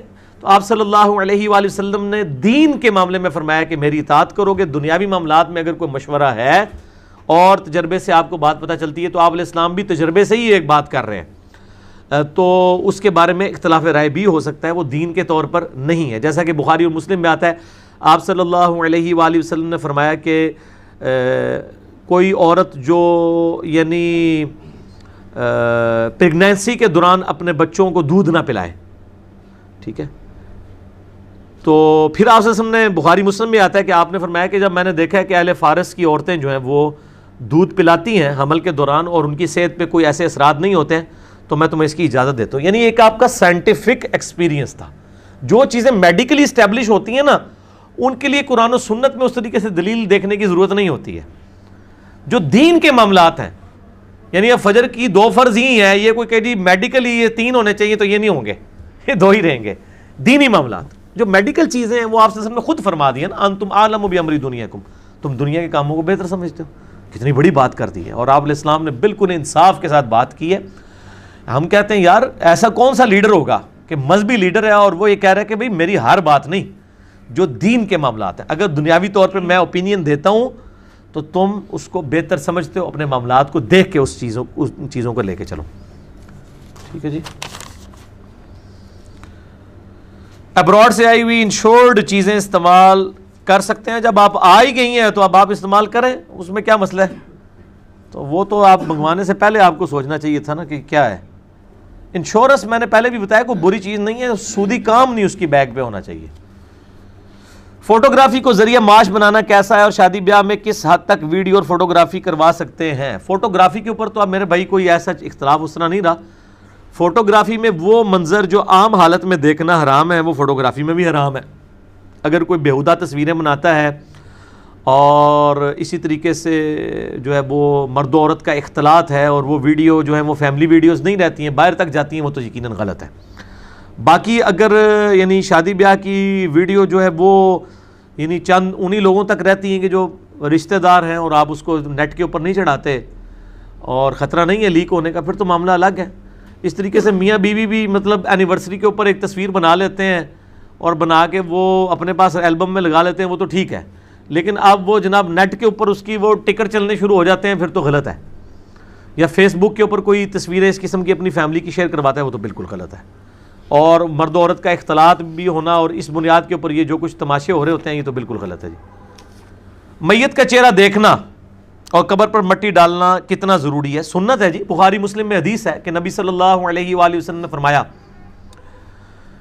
کہ جس شخص نے جنازہ پڑھا کسی مسلمان کا، اس کو 1 قرات اجر ملے گا، یعنی احد پہاڑ کے برابر، اور جس نے پھر اس کو دفنایا بھی اس کو 2 قرات اجر. عبداللہ بن عمر کو یہ حدیث نہیں پتہ تھی، جب ان کو بعد میں پتہ چلی تو ان کا او ہو، ہم نے تو کتنے احد پہاڑ کے برابر ثواب ضائع کر دیا کہ ہم تو جنازہ پڑھ کے ہی چلے جاتے تھے. دفناتے نہیں تھے، پھر وہ دفنانے تک ساتھ رہتے تھے. پھر ابو داؤد میں حدیث ہے جب بھائی کو دفنا چکو تو اس کی قبر کے سوالوں کی استقامت کے لیے دعا کرو. قبر پہ جا کے دعا کرنی ہوگی، جنازے کے فوراً بعد ہی دعا ثابت نہیں ہے. صحیح مسلم میں حدیث ہے عمر بن عاص کی موت کا وقت جب قریب آیا انہوں نے کہا میری قبر پہ اتنی دیر بیٹھے رہنا دفنانے کے بعد جتنی دیر ایک اونٹ کو نہر کر کے اس کا گوشت تقسیم کیا جاتا ہے، تاکہ میں اپنی قبر کے ساتھ مانوس ہوں اور منکر نکیر کے سوالات کے جوابات دے سکوں. یہ صحیح مسلم میں 315 نمبر حدیث ہے صحیح مسلم میں. یہ آپ دیکھ سکتے ہیں جا کے کتاب الایمان چیپٹر کے اندر 315 ہے یا 317 ہے. قبر پہ مٹی ڈالنا سنت ہے، چہرہ دیکھنا اور چہرہ دینا بھی سنت ہے. صحیح بخاری و مسلم کے اندر حدیث موجود ہے کہ جب نبی صلی اللہ علیہ وآلہ وسلم کی وفات ہوئی تو سیدنا ابوبکر آئے سیدہ عائشہ کے حجرے میں، کفن چہرے مبارک سے اٹھایا، بلکہ بوسہ بھی دیا. میت کو بوسہ بھی دینا سنت ہے، ٹھیک ہے، میت کو بوسہ بھی دے سکتے ہیں، چہرہ دیکھ بھی سکتے ہیں، بالکل دیکھنا چاہیے. لیکن وہ بعض لوگ دفنانے کے بعد صرف چہرہ چھوڑ دیتے ہیں 2 دن کے لیے، وہ غلط ہے، دفنانے سے پہلے. اور مٹی ڈالنا بھی سنت ہے، اور اس میں وہ دعا بھی ہے صحیح سند کے ساتھ، بسم اللہ وعلی ملت رسول اللہ صلی اللہ علیہ وآلہ وسلم. مشکات میں آپ کو کتاب الجنائز چیپٹر میں یہ مل جائے گی، پہلی جلد کے اندر 3 مٹھیاں بھر کے بسم اللہ وعلی ملت رسول اللہ، اللہ کے نام کے ساتھ اور رسول اللہ کی ملت کے اوپر. باقی سنن الکبریٰ البیہقی کے اندر ایک روایت ہے کہ وہ پاؤں والی سائیڈ کے اوپر سورۃ البقرہ کا پہلا رکوع اور سہرانے جو ہے وہ آخری رکوع تلاوت کرنا، وہ روایت بہت کمزور ہے، اس میں مجہول راوی ہے، وہ ثابت نہیں ہے. بلکہ قبر کے اوپر استقامت کی دعا کی جائے قبر کے سوالات کے لیے. جنبی حالت میں کسی چیز کو ہاتھ لگانا یا ذکر کرنا بالکل درست ہے. مسئلہ نمبر 42 میرا ریکارڈ ہے. میں نے بتایا کہ یہ جنبی ہونا یہ حقیقی نجاست نہیں ہے، حکمی نجاست ہے. حقیقی نجاست تو وہی ہے جتنے جسم کے حصے کے اوپر وہ گندگی لگی ہوئی ہے، باقی جسم تو پاک ہے آپ کا، حکمن ناپاک ہے. جیسے کہ ایک بندے کا وضو نہیں ہے، کیا آپ اسے ناپاک کہیں گے؟ لیکن نماز کے لیے وہ ناپاک ہے، نماز کے لیے وضو پروٹوکول ہے، ٹھیک ہے. اس لیے غسل کو بھی اتنا ڈیلے کرنا کہ نماز قضا ہو جائے یہ حرام ہے. ادروائز ڈیلے کر لیں تو جامع ترمذی میں ہے کہ نبی علیہ السلام بعض اوقات غسل جنابت عشاء کے وقت کر لیتے تھے، بعض اوقات صبح کے وقت کرتے تھے فجر داخل ہوتے وقت. یہ جو کہتے ہیں جی اتنی دیر ڈیلے نہیں کر سکتے اور وہ جناب اور طرح کے معاملات، میرا یوٹیوب پر کلپ بھی ہے کیا غسل جنابت کو ڈیلے کیا جا سکتا ہے؟ ہاں کیا جا سکتا ہے. اور وہ جو روایت ہے کہ جی وہ فرشتے اس گھر میں نہیں آتے، وہ روایت کمزور ہے. البتہ کتے اور تصویر والا معاملہ ہے کہ اس گھر میں فرشتے نہیں آتے، اور وہ بھی کتا اگر شکاری یا حفاظت کے علاوہ والا کتا ہو شو کیا. اور تصویر بھی اگر ڈومیننٹ جگہ پہ لگی ہے، اگر تصویر آپ کے البم میں لگی ہے یا نوٹوں پہ ہے، وہ تو ڈومیننٹ نہیں، نہ تعظیم کے لیے لگی ہوئی ہے، اس کے اوپر کوئی مسئلہ نہیں ہے. تو جنبی حالت میں آپ ذکر کر سکتے ہیں. صحیح مسلم میں حدیث ہے، عائشہ سے پوچھا گیا کہ نبی علیہ السلام کیا حالت جنابت میں بھی یعنی اللہ کا ذکر کرتے تھے؟ انہوں نے کہا ہر حال میں کرتے تھے. آپ سارے ذکر اذکار کر سکتے ہیں، ذکر کے لیے کوئی پروٹوکول نہیں ہے. قرآن چھونے کے لیے، نماز پڑھنے کے لیے غسل کا پروٹوکول ہے. جامعہ ترمذی میں حدیث ہے مولا علی رضی اللہ تعالیٰ عنہ علیہ السلام سے کہ نبی علیہ السلام کو حالت جنابت کے علاوہ کوئی حالت قرآن پڑھنے سے مانع نہیں ہوتی تھی. یعنی بغیر وضو کے بھی آپ قرآن پڑھ لیا کرتے تھے، زبانی پڑھ سکتے ہیں. البتہ جس پہ غسل فرض ہے وہ قرآن نہیں پڑھ سکتا. اسی طریقے سے حیض والی عورت بھی ذکر اذکار کر سکتی. قرآن کے جتنے اذکار اور دعائیں ہیں، سبحان اللہ الحمدللہ بھی قرآن میں ہے، اذکار کے طور پہ کر سکتے ہیں. کیا مولا علی علیہ السلام نے 6 ماہ تک جب تک حضرت سیدہ فاطمہ کی وفات نہیں ہوئی ابوبکر رضی اللہ تعالیٰ عنہ علیہ السلام کی بیعت نہیں کی؟ بالکل یہ صحیح ہے، بخاری مسلم میں موجود ہے. مسئلہ نمبر 55B میرا موجود ہے. سیدنا علی کو یہ کلک تھا کہ سیدنا ابوبکر رضی اللہ تعالیٰ عنہ اور سیدنا عمر رضی اللہ تعالیٰ عنہ نے مجھے خلافت کے مشورے میں شامل نہیں کیا. حضرت ابوبکر کے خلیفہ بننے پہ ان کو کوئی اعتراض نہیں تھا، وہ بخاری میں موجود ہے. انہوں نے کہا کہ آپ نے اہل بیت کو مشورے میں شامل کیوں نہیں کیا؟ اس پہ حضرت ابوبکر رو پڑے، اور پھر حضرت علی نے کہا بس. اور اس میں الفاظ ہیں، حضرت علی نے کہا کہ اے ابوبکر، اللہ نے جو آپ کو ہم پہ فضیلت دی ہے، ہم آپ سے کوئی جیلس نہیں کرتے، لیکن آل محمد صلی اللہ علیہ وآلہ وسلم کو جو آپ نے مشورے میں شامل نہیں کیا ثقیفہ بنی ساعدہ والے مسئلے میں، تو اس کا ہمیں قلق ہے. تو اس پہ حضرت ابوبکر رو پڑے. ان کا اللہ کی قسم مجھے نبی علیہ السلام کے گھر والے اپنوں سے زیادہ عزیز ہیں. پھر حضرت علی نے کہا میرا آپ سے کوئی اختلاف نہیں. پھر کہا کہ میں اعلانیہ آپ کی بیعت کروں گا. اگلے دن پہلے حضرت ابوبکر ممبر پہ چڑھے اور انہوں نے حضرت علی کی تعریف کی اور ان کی بیعت میں ڈلے کی وجوہات بتائیں، اور پھر سیدنا علی چڑھے اور انہوں نے اعلانیہ بیعت کی اور سارے مسلمان پھر خوش ہو گئے. لیکن یہ 6 مہینے کا عرصہ تھا. اب یہ پورا ایک پنڈورا باکس ہے، 5 منٹ میں نہیں سمجھایا جا سکتا. 55B میرا مسئلہ ہے. وصی رسول کون ہے اور حدیث قرطاس کا تحقیقی جائزہ، جسے شوق ہو تو وہ ضرور دیکھیں۔ کیا فرض نماز ایک سے زیادہ جگہ پر ادا کی جا سکتی ہے؟ اب اس سے کیا مراد ہے کہ فرض نماز کو ہی بار بار پڑھنا ہے، یا فجر کی نماز بریلویوں کے پیچھے، دیوبندیوں کے پیچھے، ظہر عصر جو ہے وہ اہل حدیث کے پیچھے، مغرب شیعہ کے پیچھے؟ یہ اگر کوئی پوچھ رہا ہے تو پڑھیں جی، جدھر مرضی پڑھیں، اور نمازوں کو بار بار رپیٹ کرنے کی کوئی ضرورت نہیں ہے۔ اگر آپ رپیٹ بھی کریں گے تو ایک آپ کی فرض کاؤنٹ ہوگی، باقی نفلی ہوں گی۔ تو میں نے دونوں طریقے سے جواب دے دیا، اس میں مطلب احادیث موجود ہیں، بخاری مسلم میں موجود ہے۔ حذیفہ ابن یمان کہتے ہیں، معاذ ابن جبل، کہ میں نبی علیہ السلام کے پیچھے عشاء کی نماز پڑھتا تھا، پھر اپنی قوم میں جا کے عشاء کی امامت کرواتا تھا۔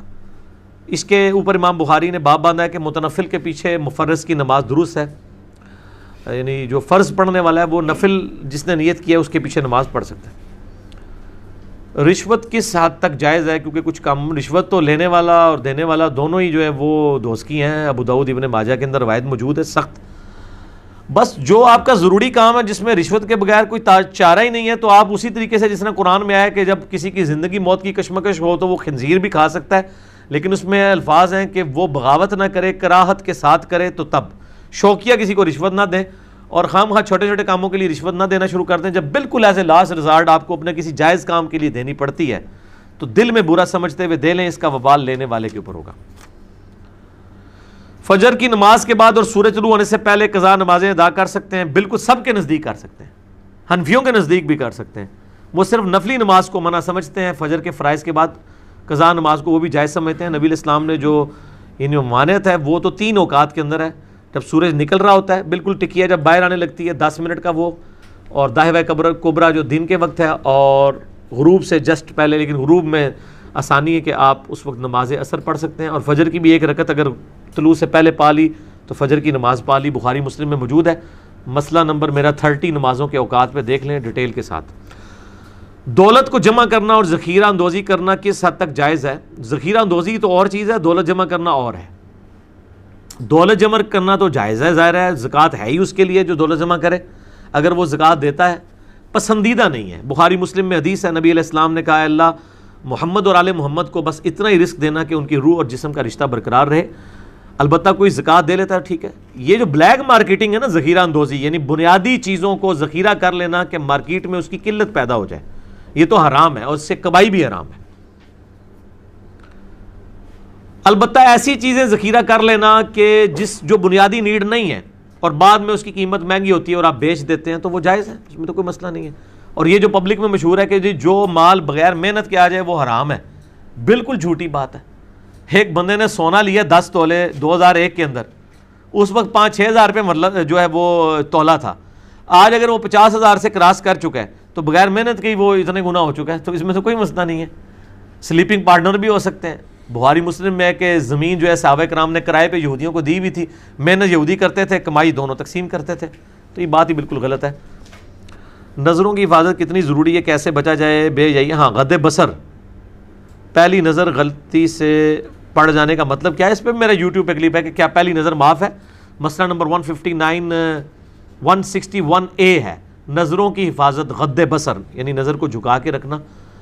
تو پہلی نظر سے مراد یوں کر کے دیکھنا نہیں ہے، پہلی نظر سے مراد ہے آپ کو پتہ چل گیا کہ سامنے اس طرح ہے اور بس وہ آپ کی پہلی نظر ہوگی، اب آپ دانستہ اس کے اوپر نظر نہ اٹھائیں، یہ حرام ہے۔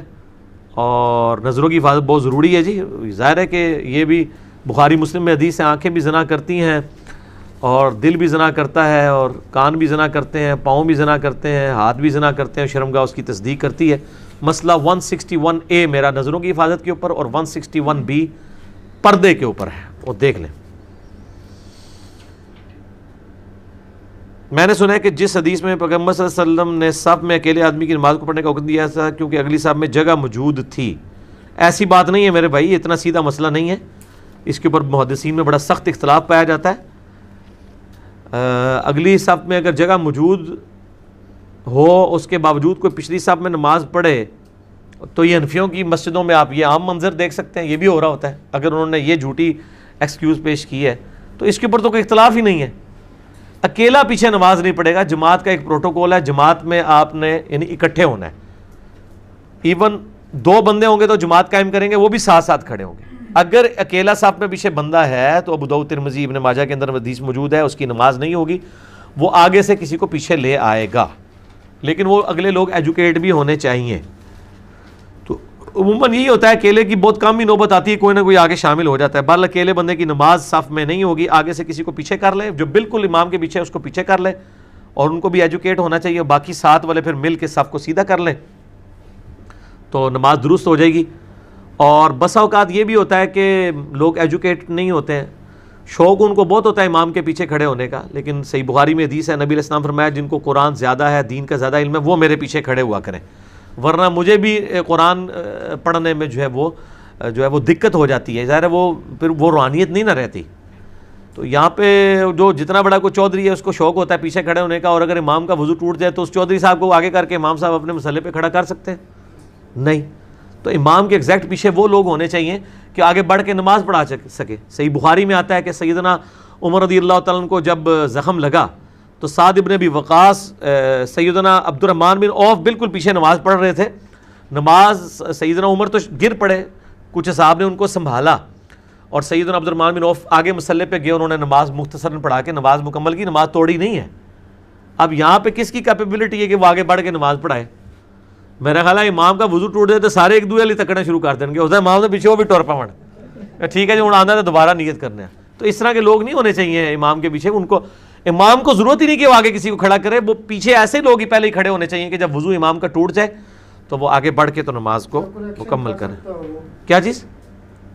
کریکشن کر سکتا ہو پیچھے اگر وہ پڑ گیا تو وہ اتنا ہاں کریکشن تو ضروری نہیں ایگزیکٹ پیچھے ہو، وہ تو کہیں سے بھی کر سکتا ہے۔ نماز وہیں سے شروع کریں گے جی ظاہر ہے وہیں سے شروع کریں۔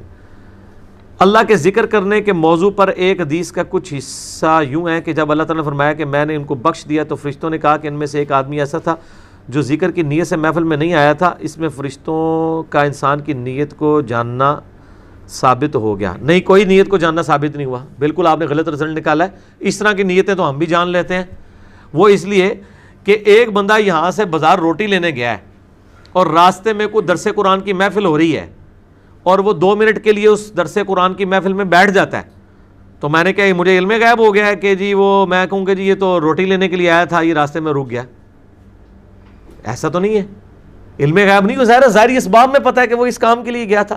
تو فرشتے چونکہ نامہ اعمال لکھ رہے ہوتے ہیں، ان کو وہ پتہ ہوتا ہے یہ کس کام کے لیے جا رہا ہے، تو وہ بھی ظاہری اعمال کو دیکھتے ہیں، فرشتے غیب کو نہیں جانتے۔ ورنہ تو صحیح مسلم میں حدیث ہے کہ قیامت الدین ایک سخی کو، ایک شہید کو، ایک قاری کو بلایا جائے گا، تو وہ سخی قاری شہید کے تو نامہ اعمال میں اتنی ڈھیروں نیکیاں لکھی ہوئی ہوں گی، لیکن اللہ تعالیٰ فرمائے گا کہ تو نے تو اس لیے سخاوت کی کہ لوگ تجھے امیر کہیں، دنیا میں لوگوں نے کہہ لیا میرے ہاں کوئی اجر نہیں، دوزخ میں۔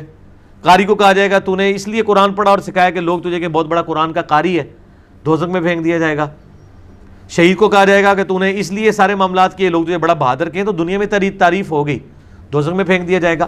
تو نامہ اعمال میں نیکیاں لکھی ہوئی ہوں گی نا، تو فرشتوں کو تو نہیں پتا کس نیت سے کر رہا ہے۔ یہ جو حدیث ہے نا، یہ صحیح مسلم میں موجود ہے، بخاری میں بھی موجود ہے، اور میرا ایک کلپ ہے یوٹیوب کے اوپر، قرآن خوانی کا ثبوت۔ ایسی قرآن خوانی جو نئی دکان بنانے کے لیے ہو یا نئے مکان کے اندر شفٹ کرنے کے لیے، اس کا میں نے اجتہاد کیا۔ باقی سال ثواب والی قرآن خوانی تو کوئی ثابت نہیں ہے، یہ تو ایگزیجریشن ہے دین کے اندر۔ مسئلہ نمبر 74 میرا ریکارڈڈ ہے سال ثواب کے اوپر، تو اسی میں یہ حدیث ہے کہ وہ لوگ وہ ذکر قرآن کی، اللہ کی محفلیں نہیں ہیں، قرآن کے درس کی محفلیں، اس میں ایک بندہ ویسے ہی ساتھ شامل ہو جاتا ہے کہ چلو میں ان نیک لوگوں کے ساتھ بیٹھوں، تو اللہ تعالیٰ ان کی برکت سے اس کو بھی بخش دیتا ہے۔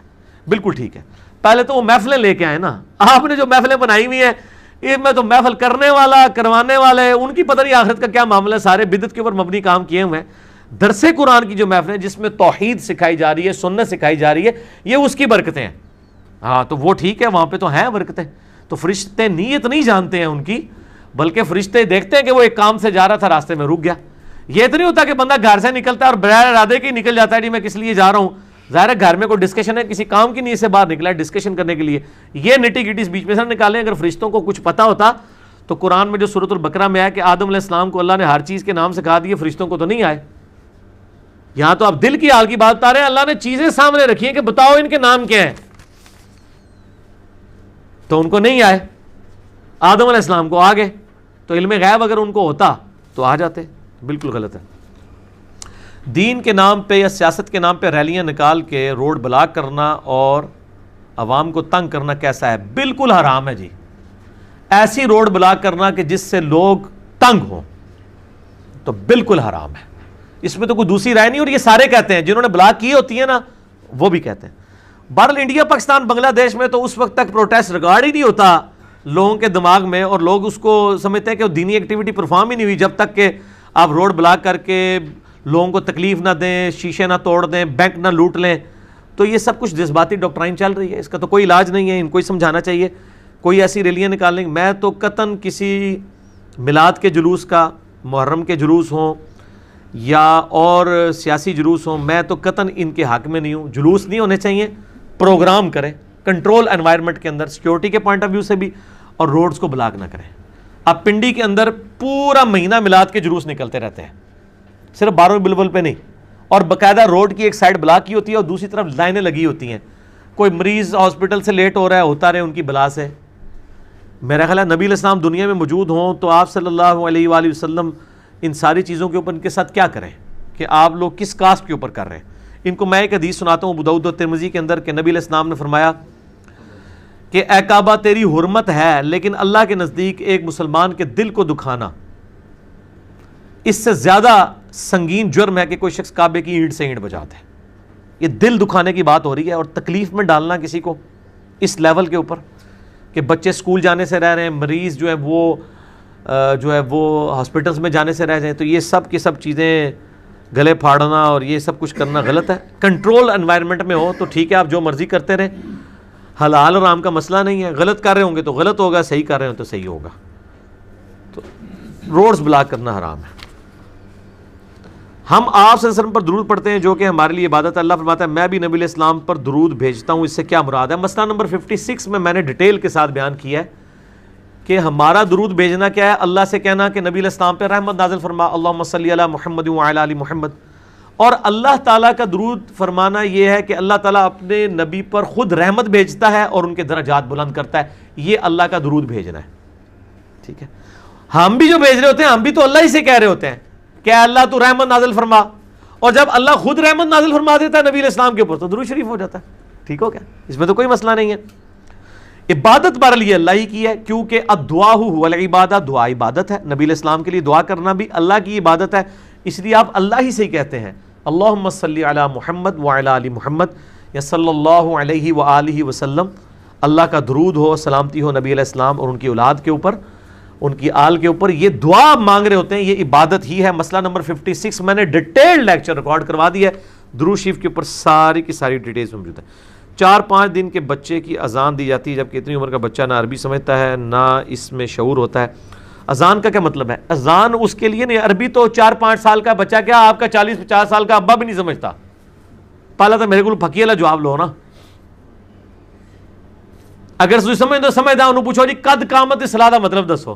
میں بھی شعار اللہ اکبر کا مطلب نہیں پوچھاں گا, دسو قد قامت الصلاۃ.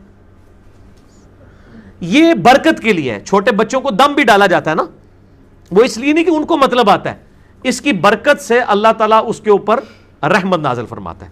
اذان کے اوپر اجماع اور عملی تواتر ہے کہ بچے کے کان میں اذان, کان سے مراد یہ نہیں ہے کہ وہ ایسے رکھ کے تو وہ بنا کے تو اس طریقے سے اذان دے رہے ہوتے ہیں کان میں.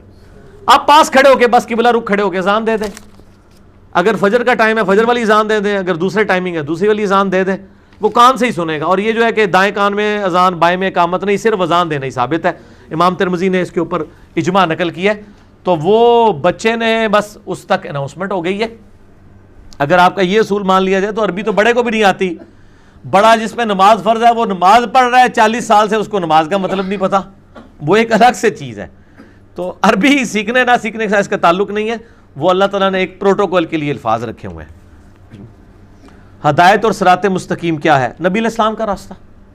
اہدنا الصراط المستقیم, اے اللہ ہمیں سیدھے راستے پر چلا. شکر ہے سیدھے راستے پر, راستوں نہیں ہے. صراط الذین انعمت علیہم, راستہ ان لوگوں کا جن پر تیرا انعام ہوا. اور یہ کہتے ہیں جی جناب سارے ہی آگتے نے, تو پھر راستہ کیوں آیا ہے؟ آپ نے جو 4-5 راستے بنائے ہیں اس میں تو ایک راستے والا کہتا ہے کہ جو فاتحہ نہ پڑھے اس کی نماز نہیں ہے, دوسرا کہتا ہے جو فاتحہ پڑھے اس کے منہ میں جلتا ہوا آگ کا انگارہ رکھ دو, اور آپ کہتے ہیں دونوں ہی ٹھیک ہیں. تو یہ دو راستے کس طرح بالکل 180 ڈگری ہو کے حق پہ کیسے ہو سکتے ہیں؟ ایک ہی بندہ بات صحیح کر رہا ہے نا. ایک بندہ کہتا ہے جی جناب یہ گلاس ہے، دوسرا کہتا ہے نہیں جی یہ گاڑی کھڑی ہے، تیسرا کہتا ہے جی موٹر سائیکل ہے، آپ کے جی سارے ٹھیک ہے. اس طرح تو نہیں ہوگا. تو صراط مستقیم نبی علیہ السلام کا راستہ ہے. مسند امام احمد میں حدیث موجود ہے. میرا مسئلہ نمبر 78 کا نام یہی ہے، صراط مستقیم کی حقیقت اور قبر کے 4 سوال. اسی میں سے میرا کلپ ہے جو لاکھوں لوگوں نے دیکھا ہے، قبر کے 4 سوال، 3 نہیں 4. آپ یوٹیوب پہ جا کے لکھیں قبر کے 4 سوال. اس لیکچر کا نام مسئلہ 78 کا ہے صراط مستقیم اور قبر کے 4 سوال. وَأَنَّ هَذَا صِرَاطٌ وَأَنَّ هَذَا، یہ آیت ہے سورۃ الانعام کی، آیت نمبر ہے 59. یہ آپ صلی اللہ علیہ وآلہ وسلم نے تلاوت فرمائی، اور اس کانٹیکسٹ کے اندر بخاری اور مسلم دونوں کے جو مسند امام احمد میں صحیح سند کے ساتھ حدیث موجود ہے اس آیت کے کانٹیکسٹ میں، کہ نبی صلی اللہ علیہ وآلہ وسلم نے اس آیت کو تلاوت فرمایا، اور پھر آپ صلی اللہ علیہ وآلہ وسلم نے فرمایا کہ یہ میرا سیدھا راستہ ہے، اور دائیں بائیں کے جو راستے ہیں وہ شیطان کے راستے ہیں. یہ آیات جب آئی تھی نا تو میں نے اس کے اوپر مسئلہ 78 ریکارڈ کرایا تھا، تو میں آپ کو بتا دیتا ہوں.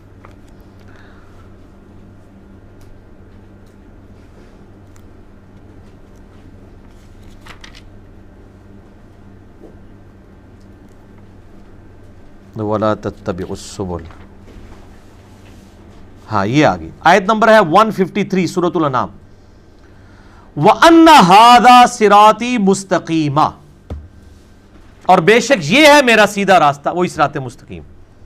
فَاتَّبِعُوهُ، اس کی پیروی کرو. وَلَا تَتَّبِعُوا السُّبُلَ، اور ارد گرد کے شیطانی راستوں کی پیروی مت کرو.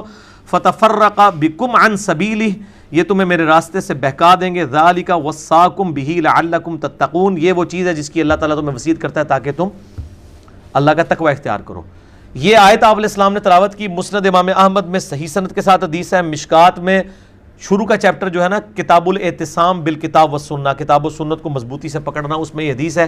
نبی علیہ السلام نے زمین پہ ایک لکیر درمیان میں سیدھی کھینچی، ارد گرد ٹیڑھی لکیریں کھینچی، اور پھر آپ نے یوں اس لکیر پہ ہاتھ رکھ کے کہا وَأَنَّ هَذَا صِرَاطِي مُسْتَقِيمًا، یہ ہے میرا سیدھا راستہ، اس کی پیروی کرو، اور ارد گرد کے شیطان کے راستے. اور آپ نے فرمایا کہ یہ ہر راستے پہ ایک شیطان بیٹھا ہوا ہے جو اپنی طرف تمہیں بلا رہا ہے، اور یہ سیدھا راستہ بیچ میں میرا ہے. یعنی نبی علیہ السلام کا راستہ اور اللہ کا راستہ ایک ہے.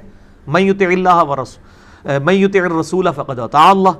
تو نبی علیہ السلام کا راستہ صراط مستقیم ہے، اور ظاہر ہے وہ وہی ہے جو قرآن حکیم کے اندر ہے. کیا مومن کبیرہ گناہ کر سکتا ہے؟ کبیرہ گناہ کرنے والا مومن ہو سکتا ہے؟ بالکل کر سکتا ہے. مومن صحابہ کرام علیہم رضوان سے بھی کبیرہ گناہ ہوئے ہیں، شراب نوشی، زنا اور باقی گناہ بھی ثابت ہیں. تو یہ نہیں ہے کہ وہ مسلمان یا مومن نہیں تھے، لیکن جس وقت وہ عمل کر رہا ہوتا ہے، صحیح مسلم میں حدیث ہے، جب کوئی شخص زنا کرتا ہے تو اس ایک لمحے میں وہ مومن نہیں رہتا، ایمان اس میں سے نکل کے اس کے سر پہ منڈلانا شروع کر دیتا ہے. پھر اللہ کی طرف جب وہ رجوع لاتا ہے تو ایمان واپس آ جاتا ہے. تو توبہ کرنی چاہیے. اور گناہ تو ہو سکتا ہے، مطلب اس میں تو کوئی ایسا مسئلہ نہیں ہے کہ گناہ نہ ہو. اصل چیز ہے کہ اس کے بعد ڈٹنا نہیں چاہیے، بلکہ توبہ اور رجوع. مسئلہ نمبر 18 ہے گناہ کبیرہ اور اس کی توبہ کا بیان. اس میں نے بتایا گناہ کبیرہ ہے کون کون سے. قرآن حکیم میں بھی بیان ہوئے ہیں: قتل نہ حق، زنا، چوری، شراب نوشی، غیبت، جھوٹ، یہ سارے گناہ کبیرہ ہیں. میں نے کافی سارے گناہ کبیرہ قرآن حکیم اور بخاری مسلم سے مسئلہ نمبر 18 میں بتائیں. اگر نماز کا ٹائم شروع ہو جائے اور اگر کوئی اذان نہ ہو تو اکیلا بندہ نماز پڑھ سکتا ہے یا اذان دے کر پڑھ سکتا ہے. کیوں پڑھنا چاہ رہا ہے اکیلا؟ جلدی ہے اسے، جماعت سے پڑھے. اور اگر کسی ایسی جگہ کے اوپر ہے جہاں پہ مطلب اذان نہیں ہوئی ہے تو ٹائم داخل ہوتا ہی ہو سکتا ہے. یہ عورتوں کا مسئلہ ہو سکتا ہے، انہوں نے جماعت سے نہیں پڑھنی. تو اگر ظہر کا وقت سپوز 12:20 پہ شروع ہے تو بے شک اذان 12:30 یا 12:45 ہوتی ہے. جب ٹائم داخل ہو گیا تو آپ ظہر کی نماز پڑھ سکتے ہیں. عورتوں کے لیے میں بتا رہا ہوں، مرد نے تو جماعت سے ہی پڑھنی ہے تو پڑھیں، ضرور پڑھیں. اکیلا بندہ بھی، صحیح بخاری میں حدیث ہے، تیرے رب کو اس گڈریے پہ بڑا پیار آتا ہے جو پہاڑ کی چوٹی پہ اکیلا کھڑا ہو کر اذان اور اقامت دے کے جماعت کو قائم کرتا ہے. یعنی کوئی اس کا ساتھی نہیں ہے. وہ آپ اکیلے بھی، کبھی آپ کی جماعت رہ گئی ہے اور آپ اکیلے نماز پڑھ رہے ہیں تو آپ بلند آواز میں اقامت کہہ کے، تکبیرات بلند کہہ کے نماز پڑھ سکتے ہیں. بخاری کی حدیث کا مفہوم ہے کہ نماز کے بعد بلند آواز سے ذکر کیا جاتا تھا. تو کیا نماز کے بعد بلند آواز سے ذکر کرنا جائز ہے؟ جائز نہیں، سنت ہے. لیکن یہ والا نہیں جو انڈیا پاکستان والوں نے بتایا ہے. بخاری میں خالی بلند آواز کا ذکر نہیں ہے، بخاری مسلم میں حدیث موجود ہے کہ نبی صلی اللہ علیہ وآلہ وسلم، صحیح بخاری میں انٹرنیشنل نمبر کے مطابق 842 ہے اور صحیح مسلم میں 1316 ہے، ہمارے گرین کارڈ کے اوپر ٹاپ کے اوپر یہ ذکر لکھا ہے کہ ابن عباس کہتے ہیں کہ نبی علیہ السلام کا جماعت کا مکمل ہونا میں اللہ اکبر کی آواز سے، بلند ذکر کی آواز سے پہچانتا تھا. سلام پھیرتے ہی آپ کہیں گے اللہ اکبر، اس کے بعد آپ آہستہ آواز میں پڑھیں گے. صحیح مسلم میں آتا ہے 3 دفعہ استغفر اللہ استغفر اللہ استغفر اللہ اللہم انت السلام و منک السلام تبارک یا ذا الجلال والاکرام. اس کا حوالہ صحیح مسلم 1334 ہے.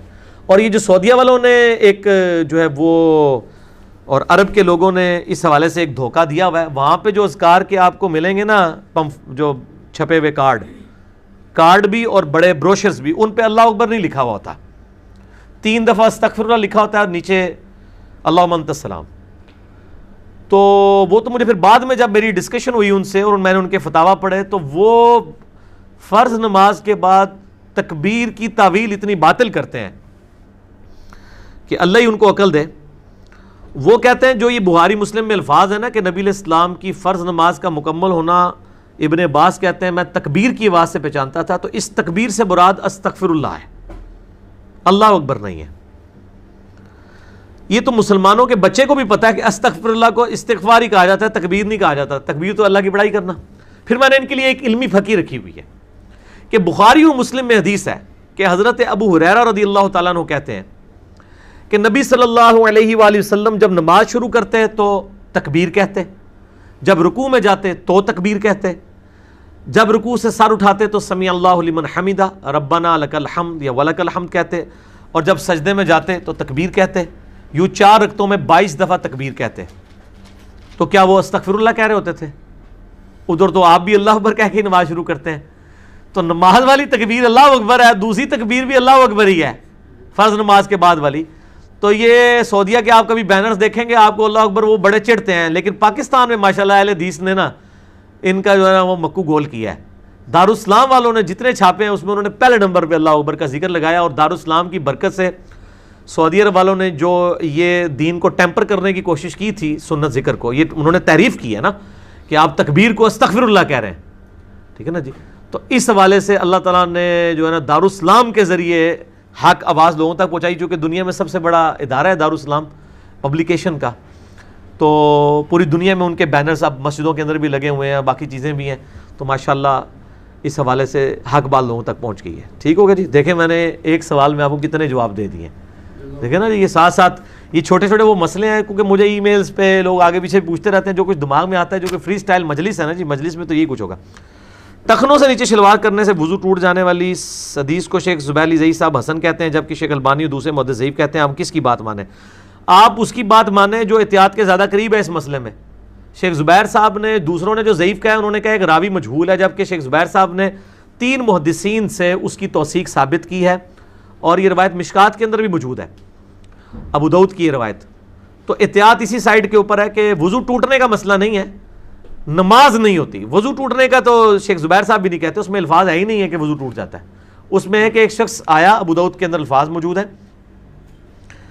اور اس کا تیمم ٹخنوں سے نیچے تھا. آپ صلی اللہ علیہ وآلہ وسلم نے اس نے آ کے سلام کیا، آپ نے جواب دیا، فرمایا کہ وضو جا کے دوبارہ کرو، اور فرمایا کہ جس کا کپڑا ٹخنوں سے نیچے ہو اللہ تعالیٰ اس کی نماز قبول نہیں کرتا. وہ تو اس کو ایک آپ سمجھیں کہ پلنٹی کے طور پہ کہا کہ وضو دوبارہ کرے. آپ نے یہ نہیں فرمایا اس میں کہ تمہارا وضو ٹوٹ گیا، بلکہ اس کو یاد دہانی کے لیے بات کہی کہ وہ ٹخنوں سے اوپر شلوار کر لیں یا تہمد اوپر کر لیں. تو ٹخنوں سے اوپر ہی کرنی چاہیے، کیونکہ بخاری اور مسلم کی باقی احادیث اتنی سخت موجود ہیں جس کا کپڑا ٹخنوں سے نیچے ہو، اگرچہ اس میں تکبر کے الفاظ موجود ہیں، وہ دوزخ میں ہے. لیکن آپ علیہ السلام کی عمومی سنت تو ہے یہ، اور اتنے سخت الفاظ موجود ہیں، لہٰذا بہتر یہ ہے. اور مسلمانوں کے عملی تواتر اور اجماع نے بھی ٹرانسفر کیا ہے کہ ٹخنے ننگے ہونے چاہیے نماز میں، اللہ یہ کہ کوئی ضد میں نہ آ جائے، ادروائز سارے ہی کرتے ہیں.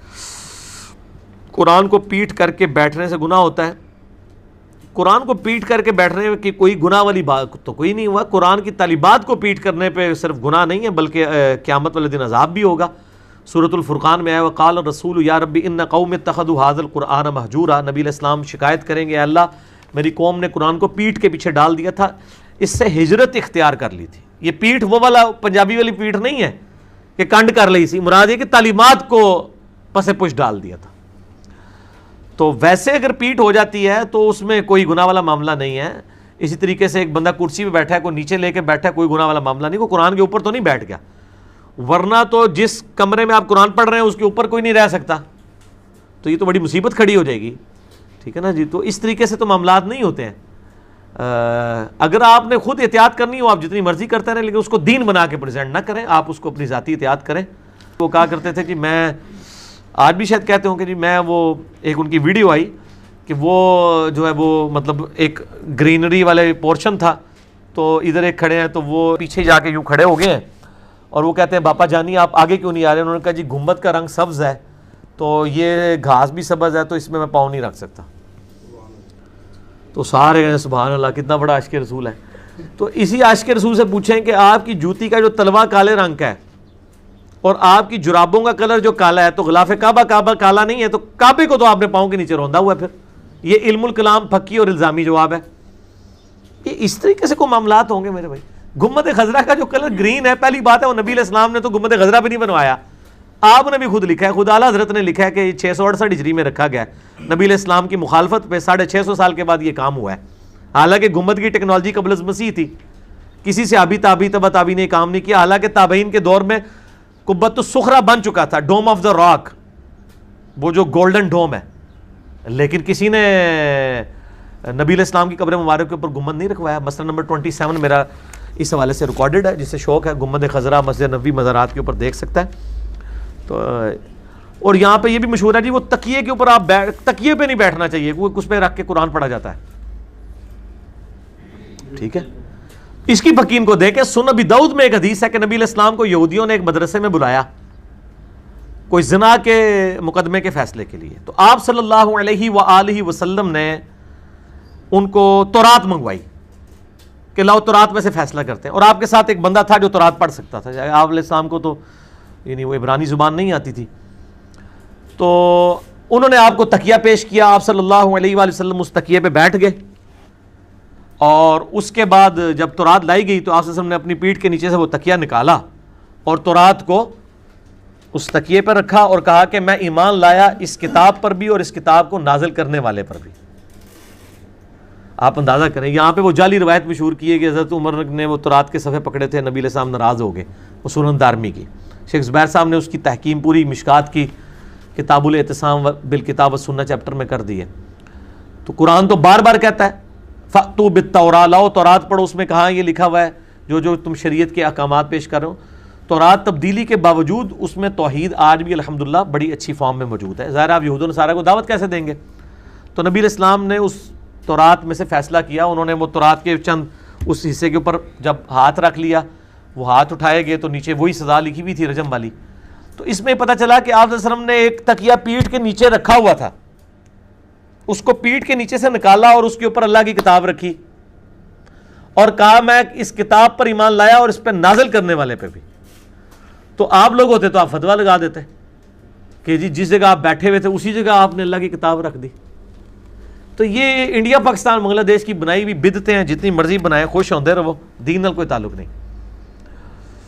مسجد میں نمازی فرض نماز کے بعد سنت پڑھتے ہیں، اس وقت کوئی اعلانیہ نعت یا تلاوت کرتا ہے تو یہ جائز ہے ناجائز ہے؟ بالکل غلط ہے جی، کوئی ضرورت نہیں ہے. مطلب نماز کے اوقات کے اندر کیا کام ہے کہ آپ یہ کام شروع کر دیں اونچی آواز میں تلاوت؟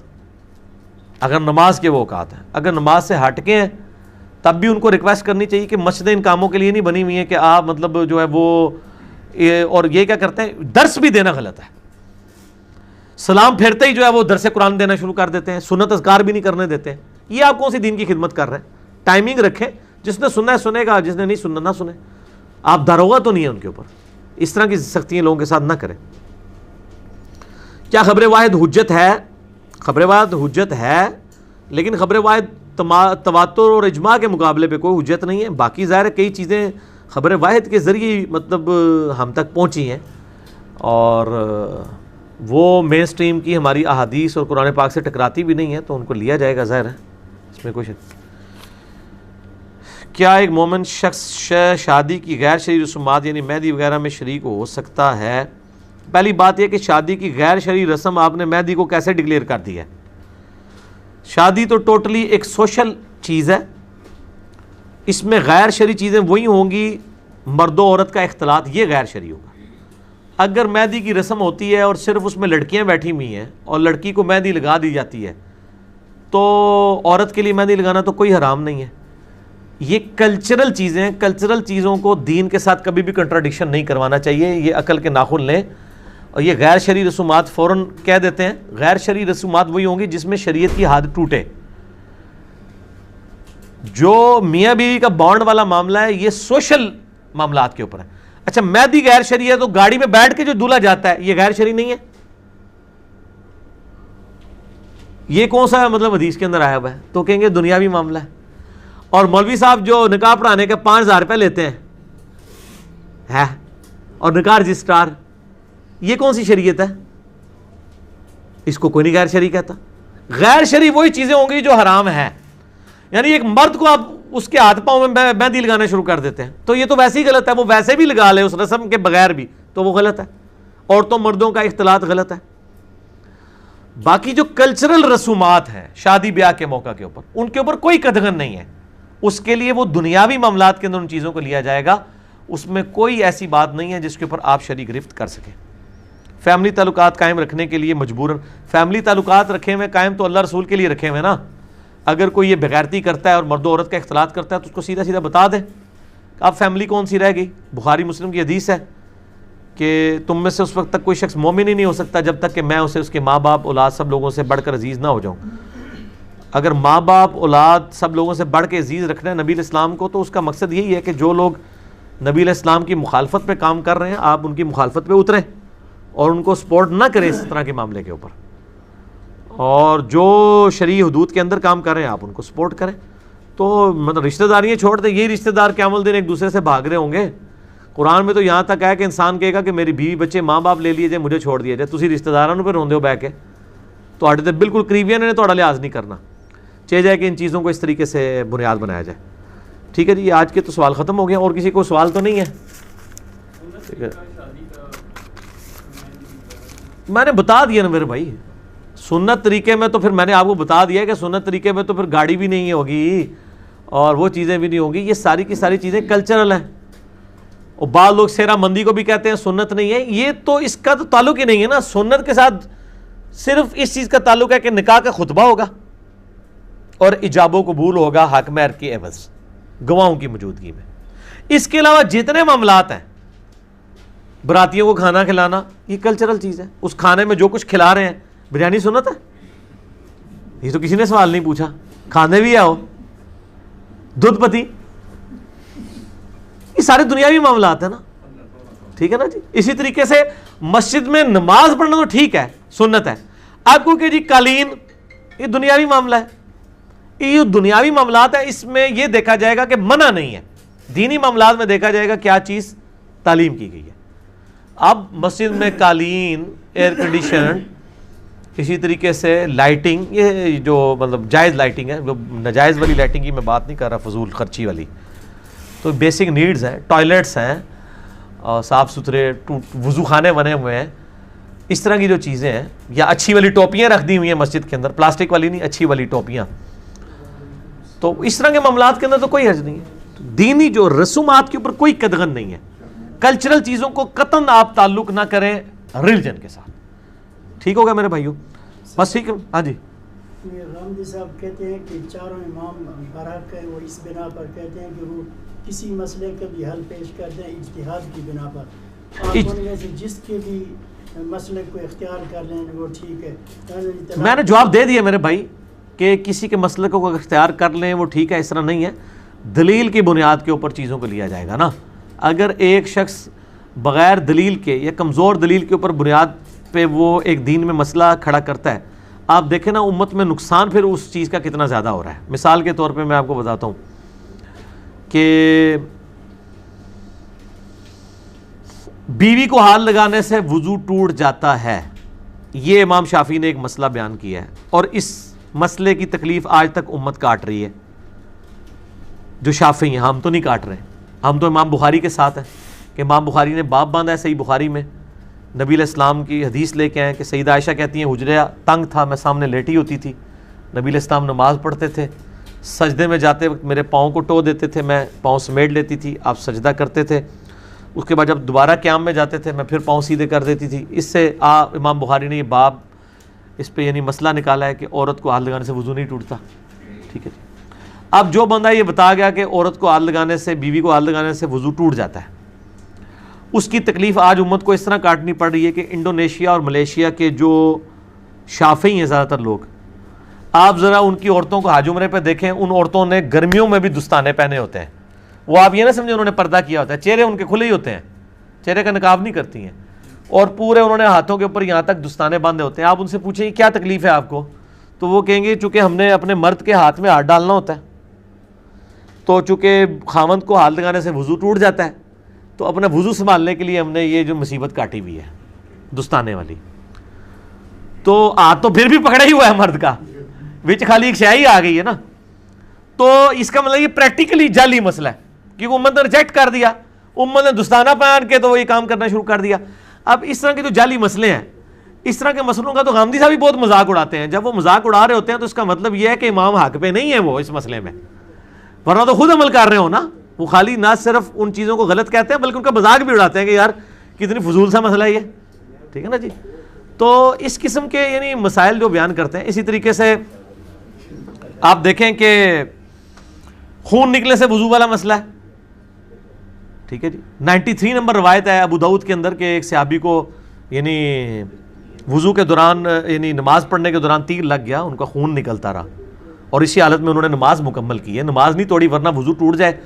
ایک بندے کا اگر نماز کے دوران پیشاب نکل جاتا ہے تو کیا نماز جاری رکھے گا؟ وہ نماز ٹوٹ گئی. ایک بندے کا خون نکل رہا ہے، نماز ٹوٹ گئی. اور دوسرے ساتھی اس کو کہتے ہیں تم نے مجھے جگایا کیوں نہیں؟ ان کا میں نے ایک صورت شروع کر لی تھی، میں نے کہا میں اس کو مکمل کر کے نماز مکمل کروں. یعنی کوئی شرعی عذر بھی نہیں تھا اس کے اوپر، دوسرے بندے کو بلا سکتا تھا. اس نے نماز مکمل کی. آپ علیہ السلام نے نہیں فرمایا کہ تیرا وضو ٹوٹ گیا تھا. تو خون نکلنے سے وضو نہیں ٹوٹتا. اس مسئلے میں امام شافعی کا موقف ٹھیک ہے کہ وضو نہیں ٹوٹتا. امام حنیفہ کا غلط ہے، اور امام بخاری کا بھی یہی موقف ہے کہ خون نکلنے سے وضو نہیں ٹوٹتا. امام ابو داؤد نے بھی یہی موقف اڈاپٹ کیا ہے. اور یہاں پہ وہ مذاق اڑا رہے ہوتے ہیں جی کہ جی وہ لوگ جو ہیں اپنی مرضی کا دین لیں گے، جب ان کا بیوی کو ہاتھ لگانا ہوگا تو وہ حنفی بن جائیں گے، جب وضو توڑنا ہوگا تو شافعی بن جائیں گے. نہیں بھئی، ہم محمدی بنیں گے ہر مسئلے میں. نبی علیہ السلام نے ہر چیز کھول کے بیان کی ہے، مضبوط روایتیں لے کے پھر اگلی بات کریں گے. فضائل نماز والے چیپٹر میں یہ واقعہ نقل کیا ہے. اس کے بعد انہوں نے عجیب و غریب اس سے رزلٹ نکالا ہے. یہ حدیث جب انہوں نے لکھی نا، وہ حدیث تو لکھ رہے تھے کہ صحابہ کا نماز میں خشوع خضوع کتنا ہوتا تھا، فضائل اعمال میں فضائل نماز والے چیپٹر کے اندر. اب ان کو فوراً فکر پڑ گئی کہ یہ اگر کسی نے واقعہ پڑھا تو ہمارے بابا جی اسٹیک پہ لگ جائیں گے جنہوں نے ہمیں یہ بتایا کہ وضو ٹوٹ جاتا ہے خون نکلنے سے. تو انہوں نے نیچے فے لکھا، فائدہ، جس کو میں فساد پڑھتا ہوں، فے ہے وہ فساد. انہوں نے لکھا کہ فے لکھا کہ جی اس واقعے سے جو یہ مطلب اس صحابی کا خشوع خضوع تو ثابت ہو رہا ہے، لیکن اس سے یہ ہو رہا ہے کہ وہ اس کا خون نکلتا رہا تو اس کا وضو کیوں نہیں ٹوٹا. تو انہوں نے کہا کہ امام شافعی رحمہ اللہ تعالیٰ کا بھی یہی موقف ہے کہ خون نکلنے سے وضو نہیں ٹوٹتا. ہو سکتا ہے وہ صحابی بھی امام شافعی کے مذہب پر ہوں. کیوں ہنس رہے ہو؟ بزرگاں نے لکھا ہے.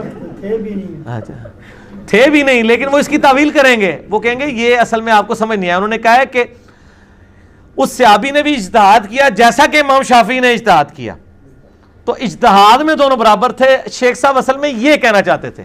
شیخ صاحب جو کہنا چاہتے تھے وہ انہوں نے فضائل اعمال کے مقدمے میں کہہ دیا ہے. فضائل اعمال کے مقدمے میں شروع میں لکھا ہے کہ ڈاکٹروں نے مجھے چند دنوں کے لیے دماغی کام سے روک دیا کیونکہ مجھے ایسی دماغی بیماری لاحق ہو گئی تھی. تو میں نے یہ سمجھا کہ میں ان فراغت کے ایام کو اس بہترین مشغلے میں صرف کروں کہ میں یہ کتاب لکھ دوں جو میرے پیر صاحب نے کتنے عرصے سے مجھے ترغیب دلائی ہوئی تھی. تو میں یہ کتاب نہیں لکھ پا رہا تھا، تو مجھے ڈاکٹروں نے چونکہ دماغی کام سے روک دیا، اس لیے میں نے ضروری سمجھا کہ میں ان فارغ ایام کو اس کتاب لکھنے کے مشغلے میں صرف کروں. تو یہ کتاب انہوں نے اس وقت لکھی ہوئی ہے جب ڈاکٹروں نے ان کو دماغی کام سے روک دیا تھا.